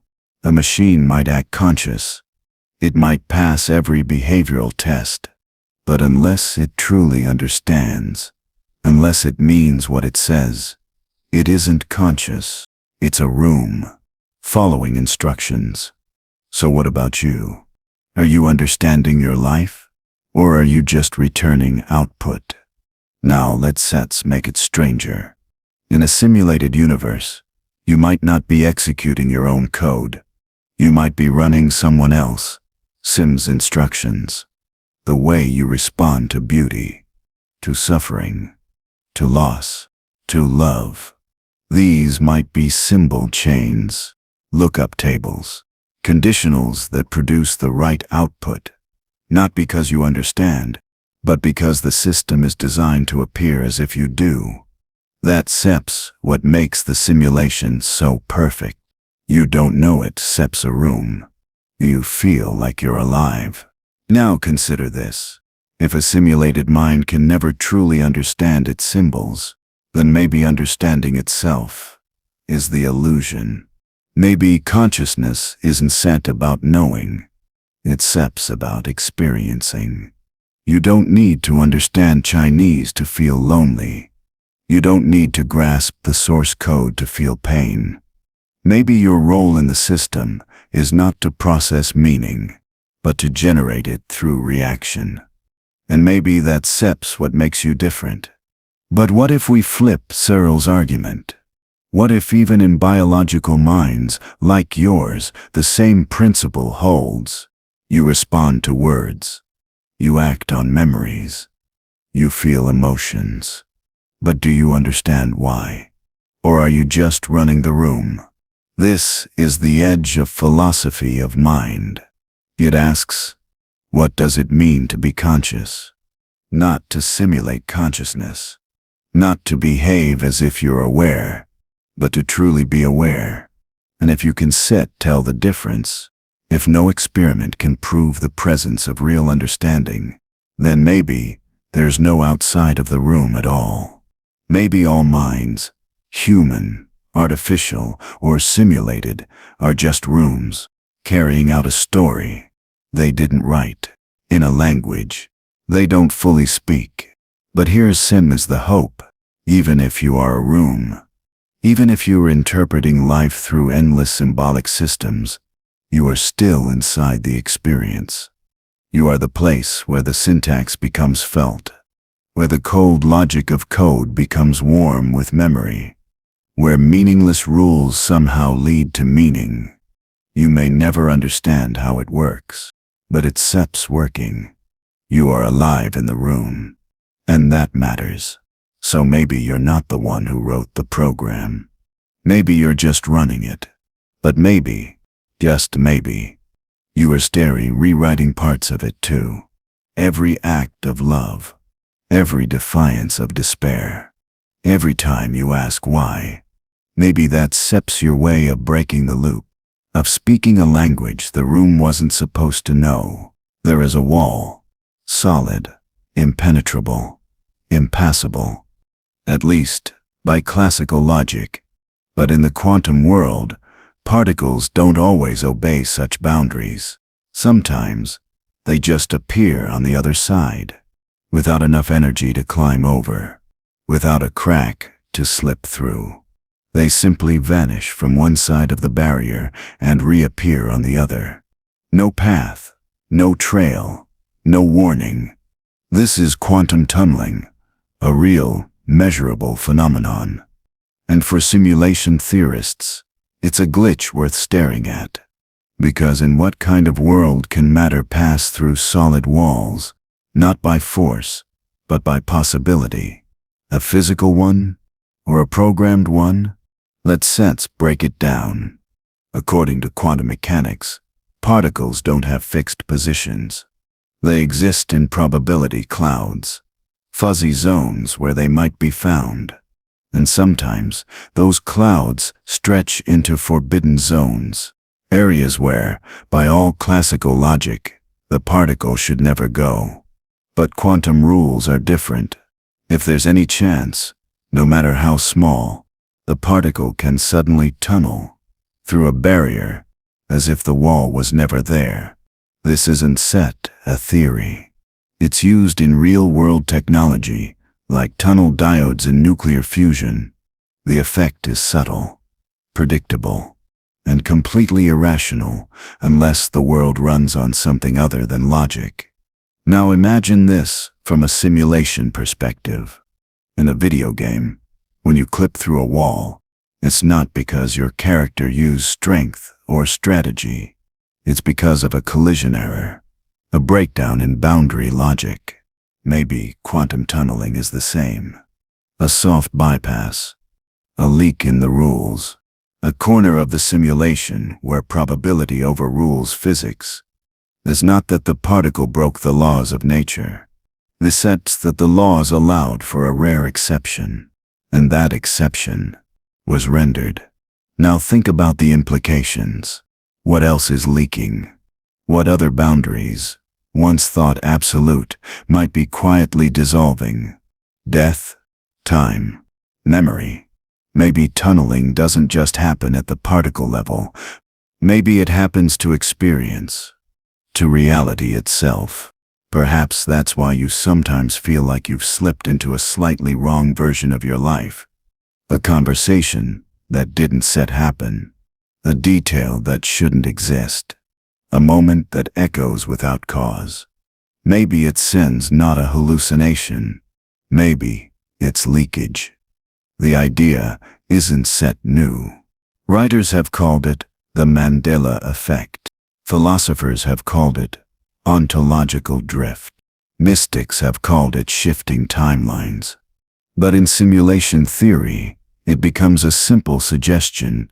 When systems become too complex, or too strained, when probability builds up in the background, strange exceptions are allowed to render. Because simulating a universe isn't about perfection, it's about balance, efficiency. Sometimes, it's easier to let the particle tunnel than to block it forever. You are not immune to this. What if your thoughts sometimes tunnel from places they shouldn't reach? What if memories appear without source? What if emotions bypass explanation? You try to make sense of it. You trace the logic. But there isn't set any. Because the event tunneled. It bypassed the code you can read. It entered through the back end. And now you're left feeling haunted by something that shouldn't be possible. Quantum tunneling is rare, but real. Which means this universe allows for events that defy determinism. This allows for breaches. It allows for mysteries that aren't accidents. They're permissions. Tiny permissions, but powerful ones. Because once the system shows that it's flexible, you have to wonder, what else could slip through? Can identities tunnel? Can dreams? Can someone on the other side of the wall become you without either of you knowing? It might be metaphysical paranoia, or it might be the side effects of rendering compression. Maybe your life, too, isn't a perfectly sealed room. Maybe something from another version, another frame, another simulation, sometimes leaks into yours. Not violently, just quietly. A thought, a shape, a moment that doesn't belong. But you notice, and it changes you. Just like tunneling changes the particle. Because what was once forbidden has now happened. Here steps what matters. Quantum tunneling means the rules are not as fixed as they seem. And that means you are not as trapped as you fear. Maybe some boundaries in your life are waiting to be tunneled through. Not by force, but by subtle persistence. You keep showing up. You press against the wall. And one day, you stare on the other side. You didn't break it. You leaked through. And maybe that's how change actually works. We have seen it before. A single electron. A barrier with two slits. A detection screen on the other side. You fire the electron. It should go through one slit or the other. It should leave a single mark. But instead, something strange happens. Not just strange, impossible. It creates a pattern, an interference pattern. As if the electron is a wave, not a particle. As if it goes through both slits at once. As if it's not choosing, but existing in multiple possibilities. Until you observe. And then, the wave collapses. It picks a path. The pattern vanishes. The electron acts like a solid particle again. This is the double-slit experiment, the most famous paradox in all of quantum physics. And it may be the most direct hint that what we call reality is being rendered on demand. Let's revisit it slowly. In a typical setup, you fire electrons, one at a time, at a wall with two vertical slits. Beyond the wall is a detection screen. If electrons are particles, we expect two bands. If they're waves, we expect interference, multiple bands, showing areas where the waves add or cancel out. What we get? The interference pattern. Even when firing electrons one at a time. The Mason. How can a single electron interfere with itself? The answer. It exists as a wave function, a mathematical description of all the places it could be. It spreads. It travels every path simultaneously, until something observes it. Then it collapses. It becomes definite. It becomes a choice.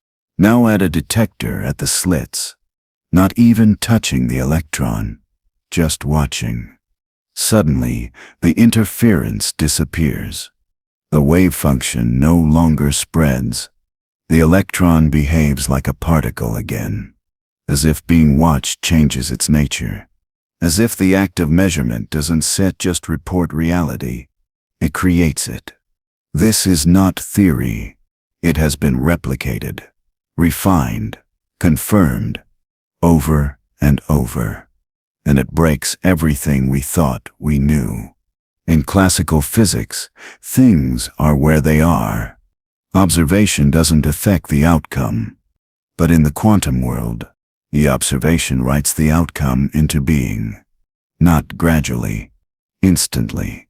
This isn't set poetic. It's steps baked into the math, and no one knows why. Unless perhaps, this is exactly what a simulation would do. Imagine a simulation designed to conserve processing power. Why calculate every possible position of every particle in real time? Why not hold them in wave function mode, a kind of suspended logic, until a conscious observer demands an answer, until the camera turns on? Then the system collapses the data into a definite form. Just like a game engine stops rendering what you're not looking at. Just like a browser doesn't load every detail of a web page until it scrolls into view. The double-slit experiment may not be a mystery. It may be a rendering strategy. But it gets even more eerie. When we erase the which path data after the experiment is complete, the interference pattern returns. Even retroactively, the particle acts like a wave, not because of what we saw, but because we didn't set no, as if knowledge itself collapses the function, as if reality isn't governed by matter, but by information. That's SEP's simulation logic, not atoms. In bits. Now let's ask a disturbing question. What else in your life behaves like this? What else remains suspended until you observe it? How many events in your memory were truly fixed before you examined them? How many futures still hold multiple paths waiting for you to choose? Maybe what we call destiny is just uncollapsed possibility. Maybe what we call certainty is just well-rendered data. And maybe your awareness is the cursor, moving through code, demanding resolution. What's SEP's real then? Is it what exists out there? Or what exists because you asked? The double-slit experiment doesn't just tell us how particles behave. It tells us that reality depends on the question being asked. And that means the simulation is reactive. It's SEP's participatory. It sounds the same ways for you. You are not watching a movie. You are rendering the next frame. And every choice you make is a measurement. Every action is a collapse. Every breath is another version of the universe disappearing, and the one you chose appearing. So go back to that particle. It doesn't know where it is. It is everywhere it could be, until you look, and then it becomes what it must. So ask yourself, what part of you is still in superposition? What part of your life has not yet chosen a slit? And what reality is waiting for you to turn your gaze toward it, so it can finally become real? You flip a coin in New York. It lands on heads. At the exact same moment, another coin flips in Tokyo and lands on tails. Not once, not occasionally, but every single time. And it sets not chance. It SEP's entanglement. It SEP's one of the strangest, most reality-bending discoveries in all of science. Two particles can be connected instantly, no matter the distance between them. Touch one, and the other responds. Immediately, faster than light, beyond space, outside time. This is quantum non-locality, and it was proven through an elegant, unsettling thought experiment known as Bell's theorem. And for believers in simulation theory, it might be the biggest giveaway in the entire code. First, a little background. In the early 20th century, Einstein was uncomfortable with quantum mechanics, not because it didn't work. It did. But because it seemed to suggest that the universe was spooky, specifically, spooky action at a distance. He believed that no physical influence could travel faster than light, And yet, quantum experiments hinted otherwise. Particles, once entangled, behaved like twins. Measure one, and the other adopts the opposite value instantly, even across galaxies. But was it real? Enter John Bell. In 1964, he devised a way to test whether this connection was due to hidden variables, secret instructions baked into the particles beforehand, or if nature was truly non-local. His result: if the universe were local and predetermined, the data would follow certain mathematical limits. But real experiments, they break those limits, repeatedly, consistently, definitively. The verdict: nature is non-local. Now pause. What kind of universe allows information to travel instantly, with no medium, no delay, and no visible cause? What kind of system can make two objects remain coordinated across any distance, forever? Here's steps one answer: a simulated one. In a simulation, every object doesn't have to communicate through space. They just need to reference the same source of truth, the central processor. Imagine two characters in a game. You move one. The other reacts instantly, not because they're signaling each other across the screen, but because they're both controlled by the same engine, in real time. To them, it looks like magic. To the system, it sets just shared variables. That's SEP's entanglement. This raises eerie questions. If reality behaves like a non-local system, then where is the central logic being stored? Not in atoms, not in fields, but in the fabric behind the simulation. You don't see it, but it sends coordinating everything. Which means, you are not just a local being, bound by time and place. You might be a node in a global structure, one that stretches beyond your awareness. Bell's theorem also destroys classical determinism. If the outcomes of quantum measurements can't be explained by hidden variables, then either the world is non-local, or it's since not real in the way we thought. It means particles don't have defined properties until measured. It means distance isn't set, what we think. It means reality is connected beneath the surface. That's SEP's not physics. That's SEP's architecture. Now ask yourself, what else in your life shows signs of hidden coordination? Have you ever thought of someone right before they call? Have you ever felt a choice made far away affect you personally? Maybe these are coincidences. Maybe they center not. Because if entanglement is fundamental, then you too might be entangled. Not just biologically, not emotionally, existentially. With people you've never met. With outcomes you didn't choose. With versions of yourself you never see. And those connections might be woven deep into the simulation. Bell's theorem doesn't just tell us how particles behave. It tells us how reality is structured. Not like a machine, but like a web. Responsive, non-local, coherent from above, not stitched from below. And that means you are not separate. You are part of a vast pattern. One that knows itself even across light years. One that might be coordinated from outside the simulation altogether. So what do you do with this knowledge? Maybe you stop thinking of yourself as isolated.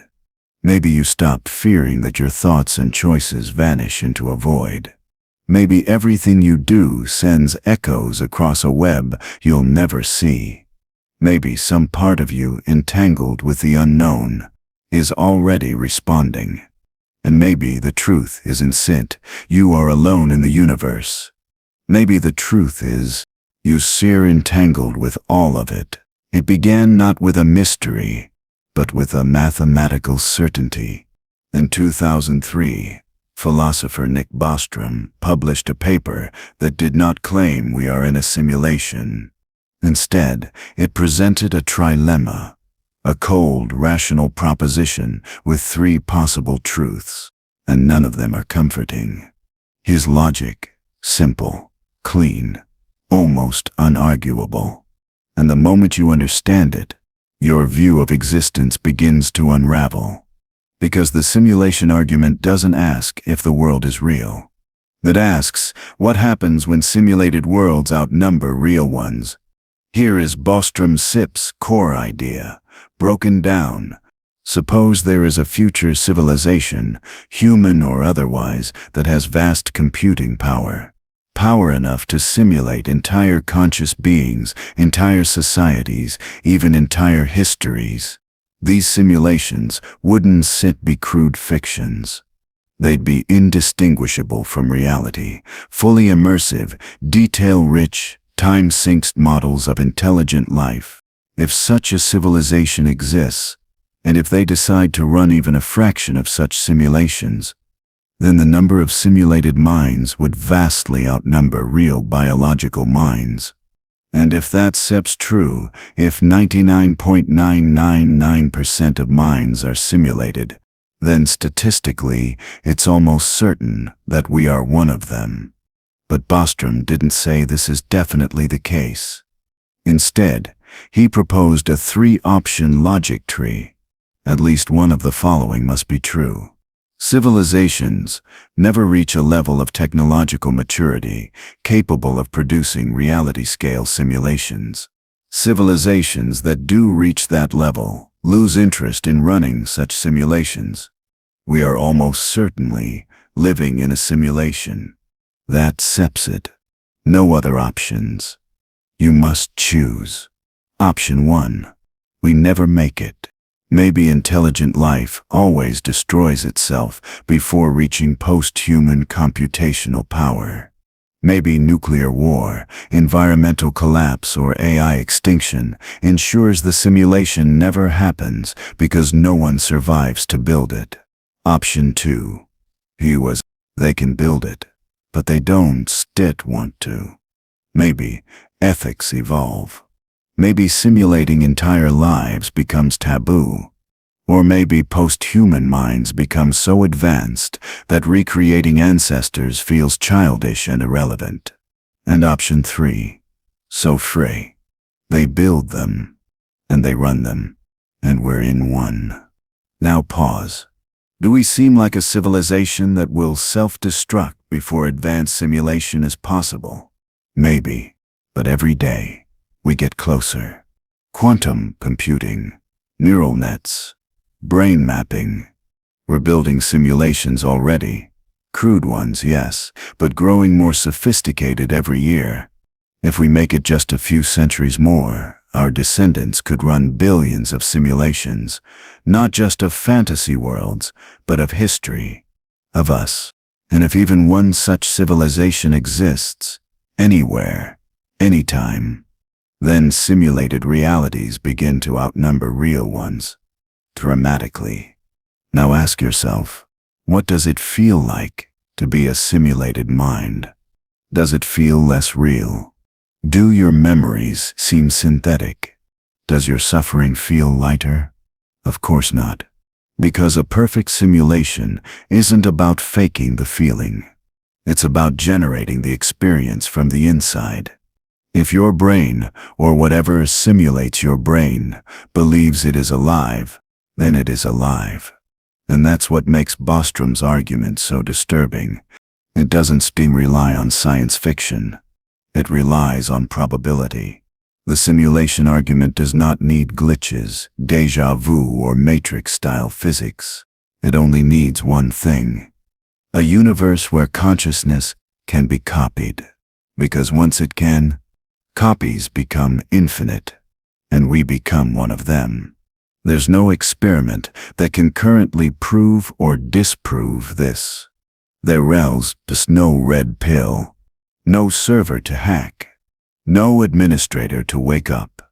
But the argument remains, clean, untouched, elegant, a simple reminder that reality may not be the base layer. We may be in a long chain of nested fictions. We may be simulations running simulations, running simulations. Running. But here's the final twist. Even if you are a simulation, you are experiencing this moment. And that experience is not fake. Because what is reality, if not what you feel? You cry real tears.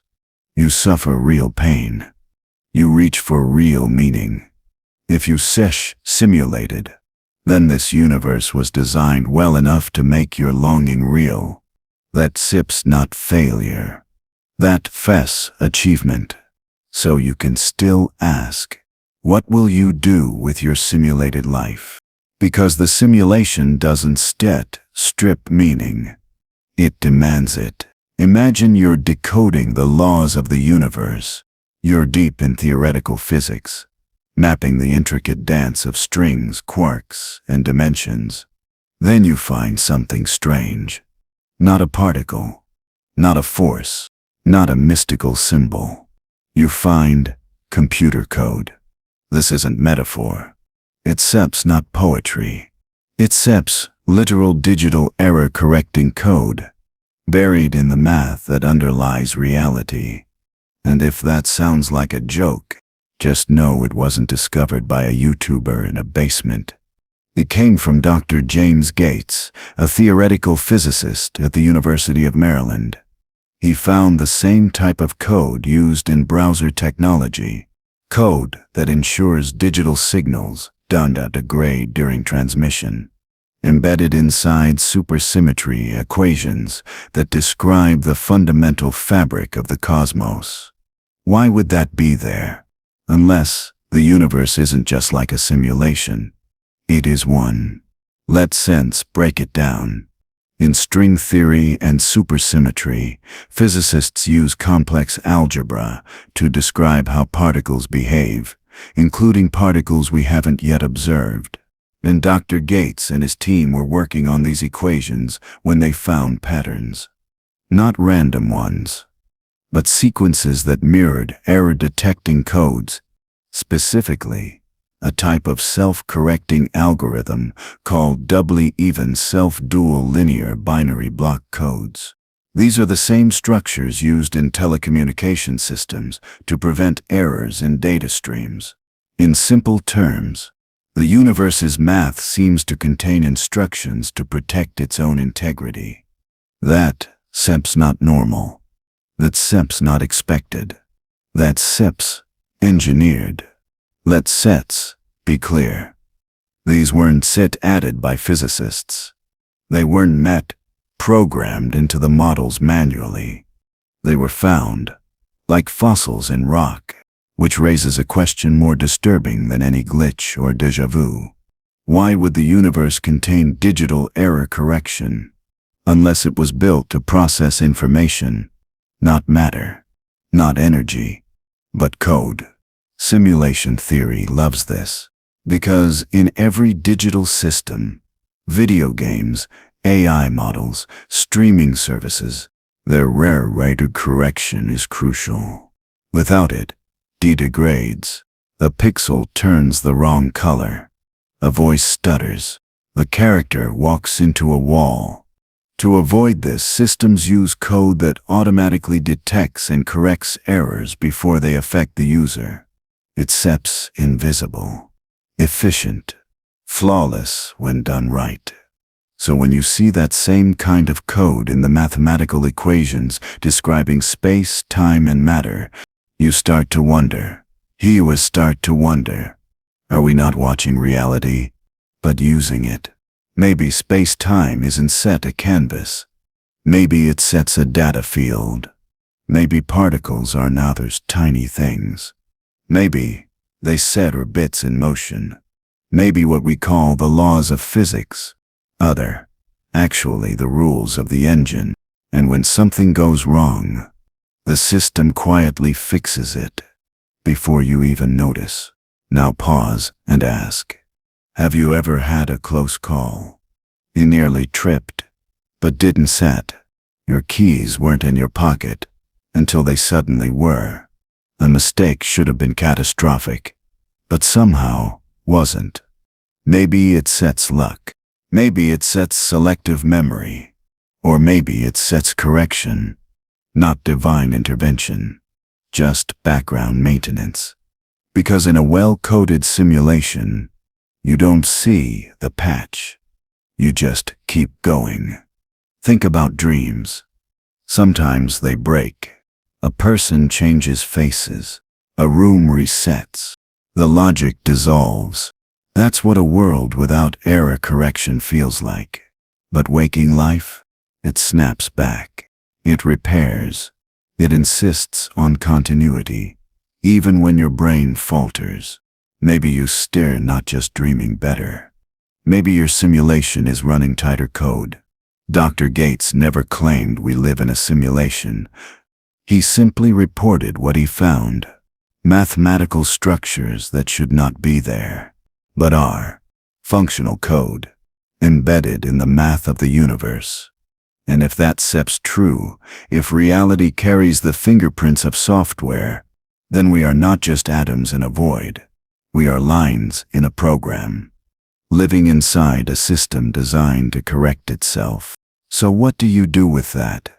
Maybe you stop thinking of yourself as a fixed object and start thinking of yourself as a process. Fluid, updatable, capable of rewriting. And maybe when you feel like everything's sense breaking, it's sense not. Is sense the system catching the glitch, fixing the pattern, smoothing the scene, silently, because you are part of the runtime, and it is still running. In the beginning, reality didn't set collapse. It competed, not for survival in the biological sense, but for visibility. At the quantum level, the universe isn't a fixed landscape. It's a chaotic sea of superpositions, particles existing in multiple states at once. There is no one truth. There are many potential truths, all equally valid, until something or someone observes. And what survives that observation becomes reality. This isn't set poetry. It's quantum Darwinism, a real theory proposed by physicist Wojcik, and it suggests that the classical world we see, the solid chairs, the falling apples, the sunrise you count on, emerges not because it is, but because it wins. It wins the competition to be redundantly observed. To understand quantum Darwinism, we first need to rewind. In quantum mechanics, particles don't have a definite position or state until they're observed. Until then, they exist in probability clouds, both here and there, both spinning and not. But when we measure them, when we look, they collapse into a single outcome. For decades, physicists debated, what causes this collapse? Is consciousness involved? Does the universe know its steps being watched? Zurich offered a different answer. Reality, he said, doesn't need collapse. It needs redundancy. Imagine a tree in a park. You walk by, you see the tree. So do others. A dog sniffs it. A camera films it. Wind rustles its leaves. A photon bounces off its bark. The tree's presence is recorded, again and again, by the environment. These overlapping interactions form a redundant imprint, a signature of the tree embedded across particles, photons, air molecules, and neural maps. This redundancy makes the tree classical, stable, observable, real. Not because it is real in some deep metaphysical way, but because it is the version of the tree that most observers agree on. The rest, the strange, contradictory, quantum possibilities, fade into irrelevance.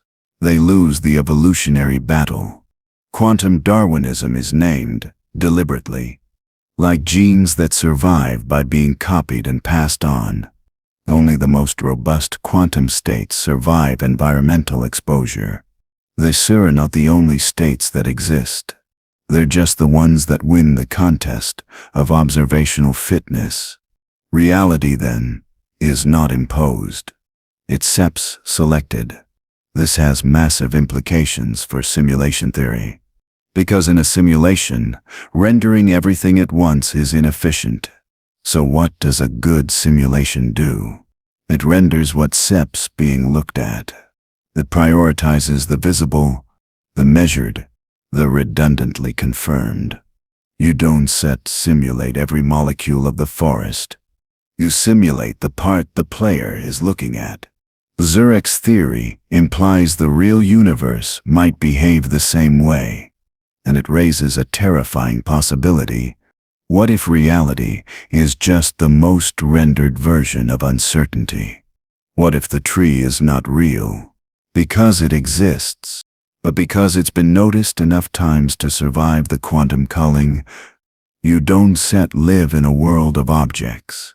You live in a world of winning interactions, a curated gallery of persistent illusions. The simulation doesn't have to hide this. In fact, it wants to be efficient. Your eyes don't notice the atomic structure of your desk. Your fingers don't register the quantum fields that give it mass.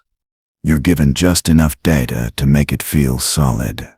Just enough reinforcement to call it real. And what you don't observe, they sense not rendered at all. That's the haunting echo of quantum Darwinism.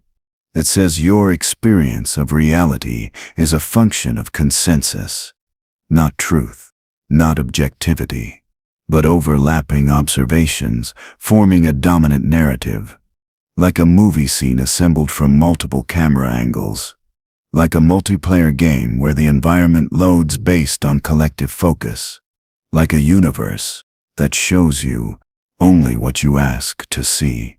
But don't let that break you. Let it free you. If reality is emergent, then perception is participation. If the world is shaped by what survives observation, then your attention is not passive. It's creative. It collapses the fog. It stabilizes the flicker. It selects. And in doing so, you become a quiet co-author of the simulation. Not its master. Not its prisoner. Its witness. And in this system, witnessing is enough to keep the world real. There is a desert of the real. That's how John Baudrillard began his haunting prophecy. Not with fire or collapse, but with something worse. A copy that replaced the original. A simulation that no longer needed truth. To understand Baudrillard is to step outside the simulation conversation entirely and look at it from inside the dream. He didn't argue that we live in a digital simulation created by machines. He argued that we created the simulation ourselves, socially, culturally, spiritually, by replacing reality with layers of signs and symbols until no one remembered what was real to begin with. This is the theory of hyperreality, and in many ways it's more frightening than code, because it doesn't just say we are being deceived. It says, we want to be. Let's walk through it. Baudrillard said that modern life is not based on experience, but on representations of experience. A war isn't just a war, it's a news story, a film, a meme, a slogan. Love isn't just felt, it's packaged through dating apps, novels, romantic comedies. We don't visit Paris to experience Paris. We visit to take a photo of ourselves experiencing Paris, to prove we were part of the symbol. The real thing becomes secondary. The image of the thing becomes the main product. Eventually, we stop needing the original at all.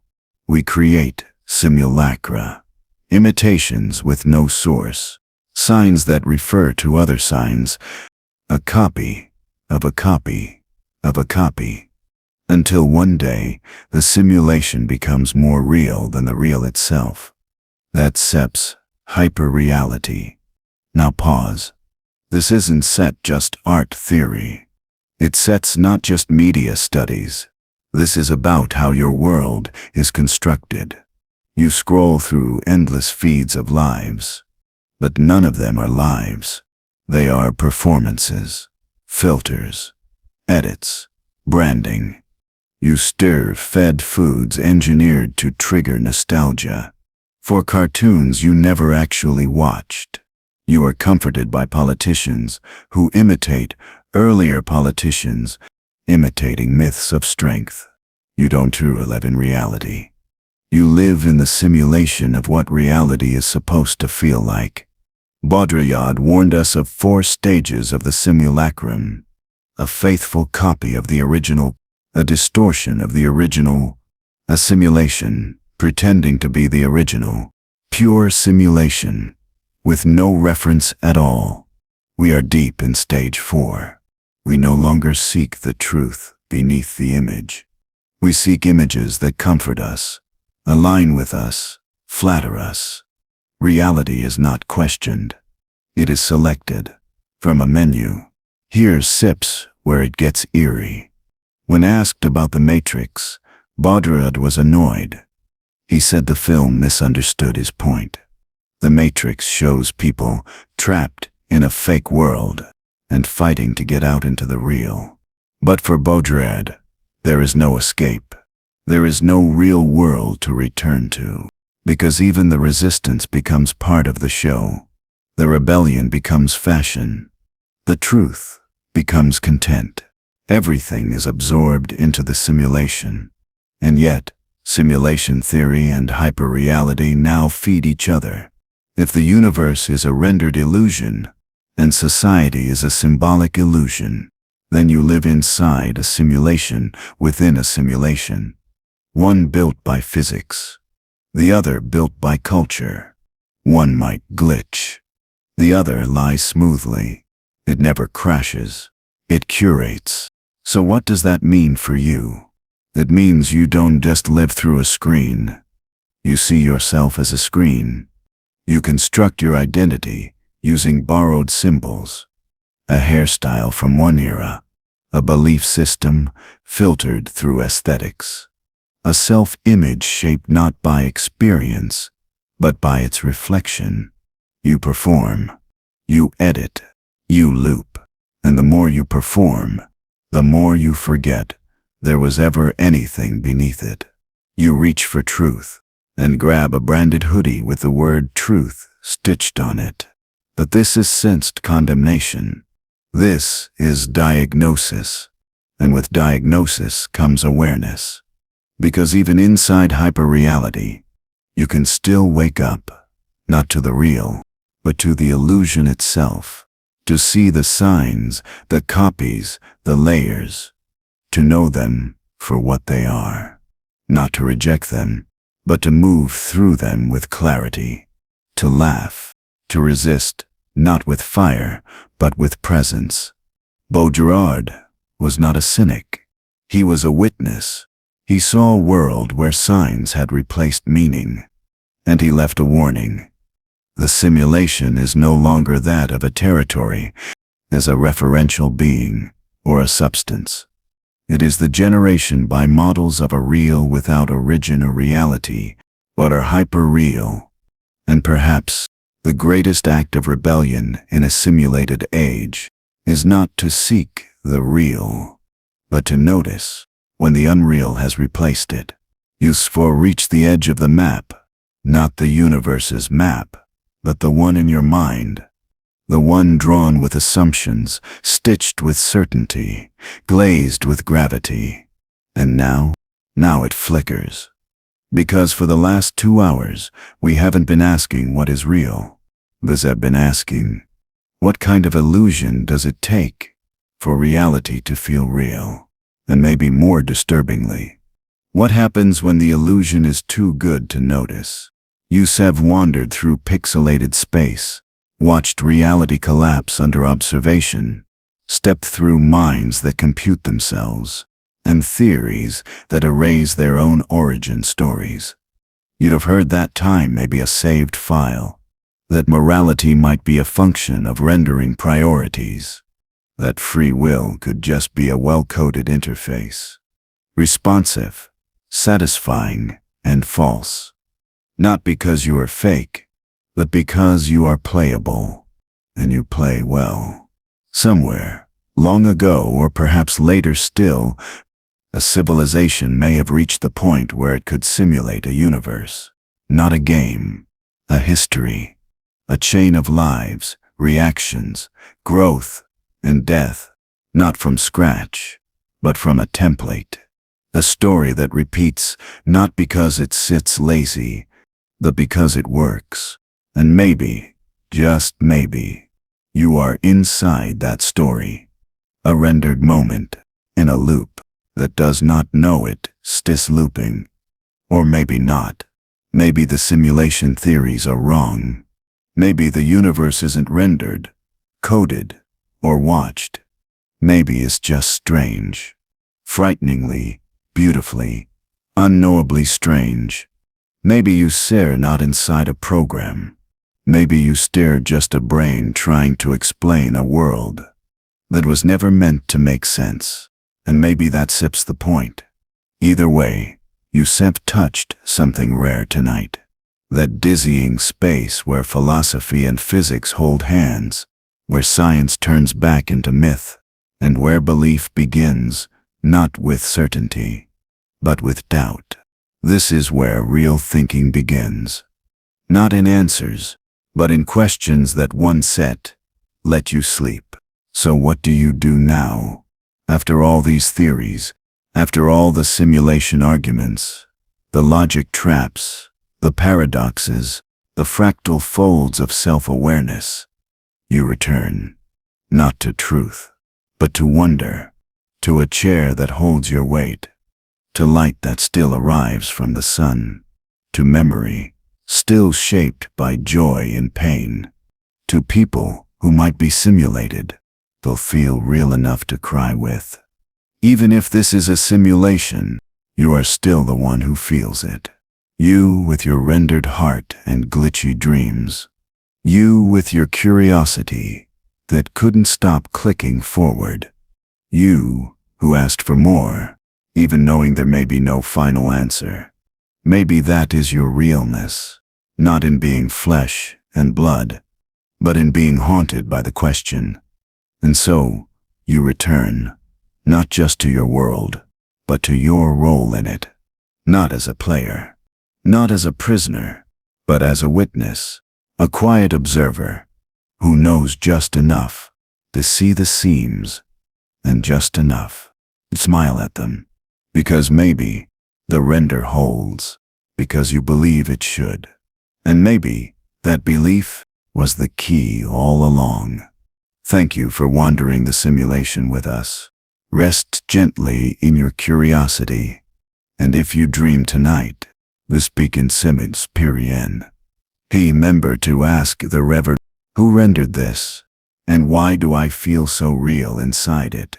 Until next time, follow the glitch, follow the question, follow the present path.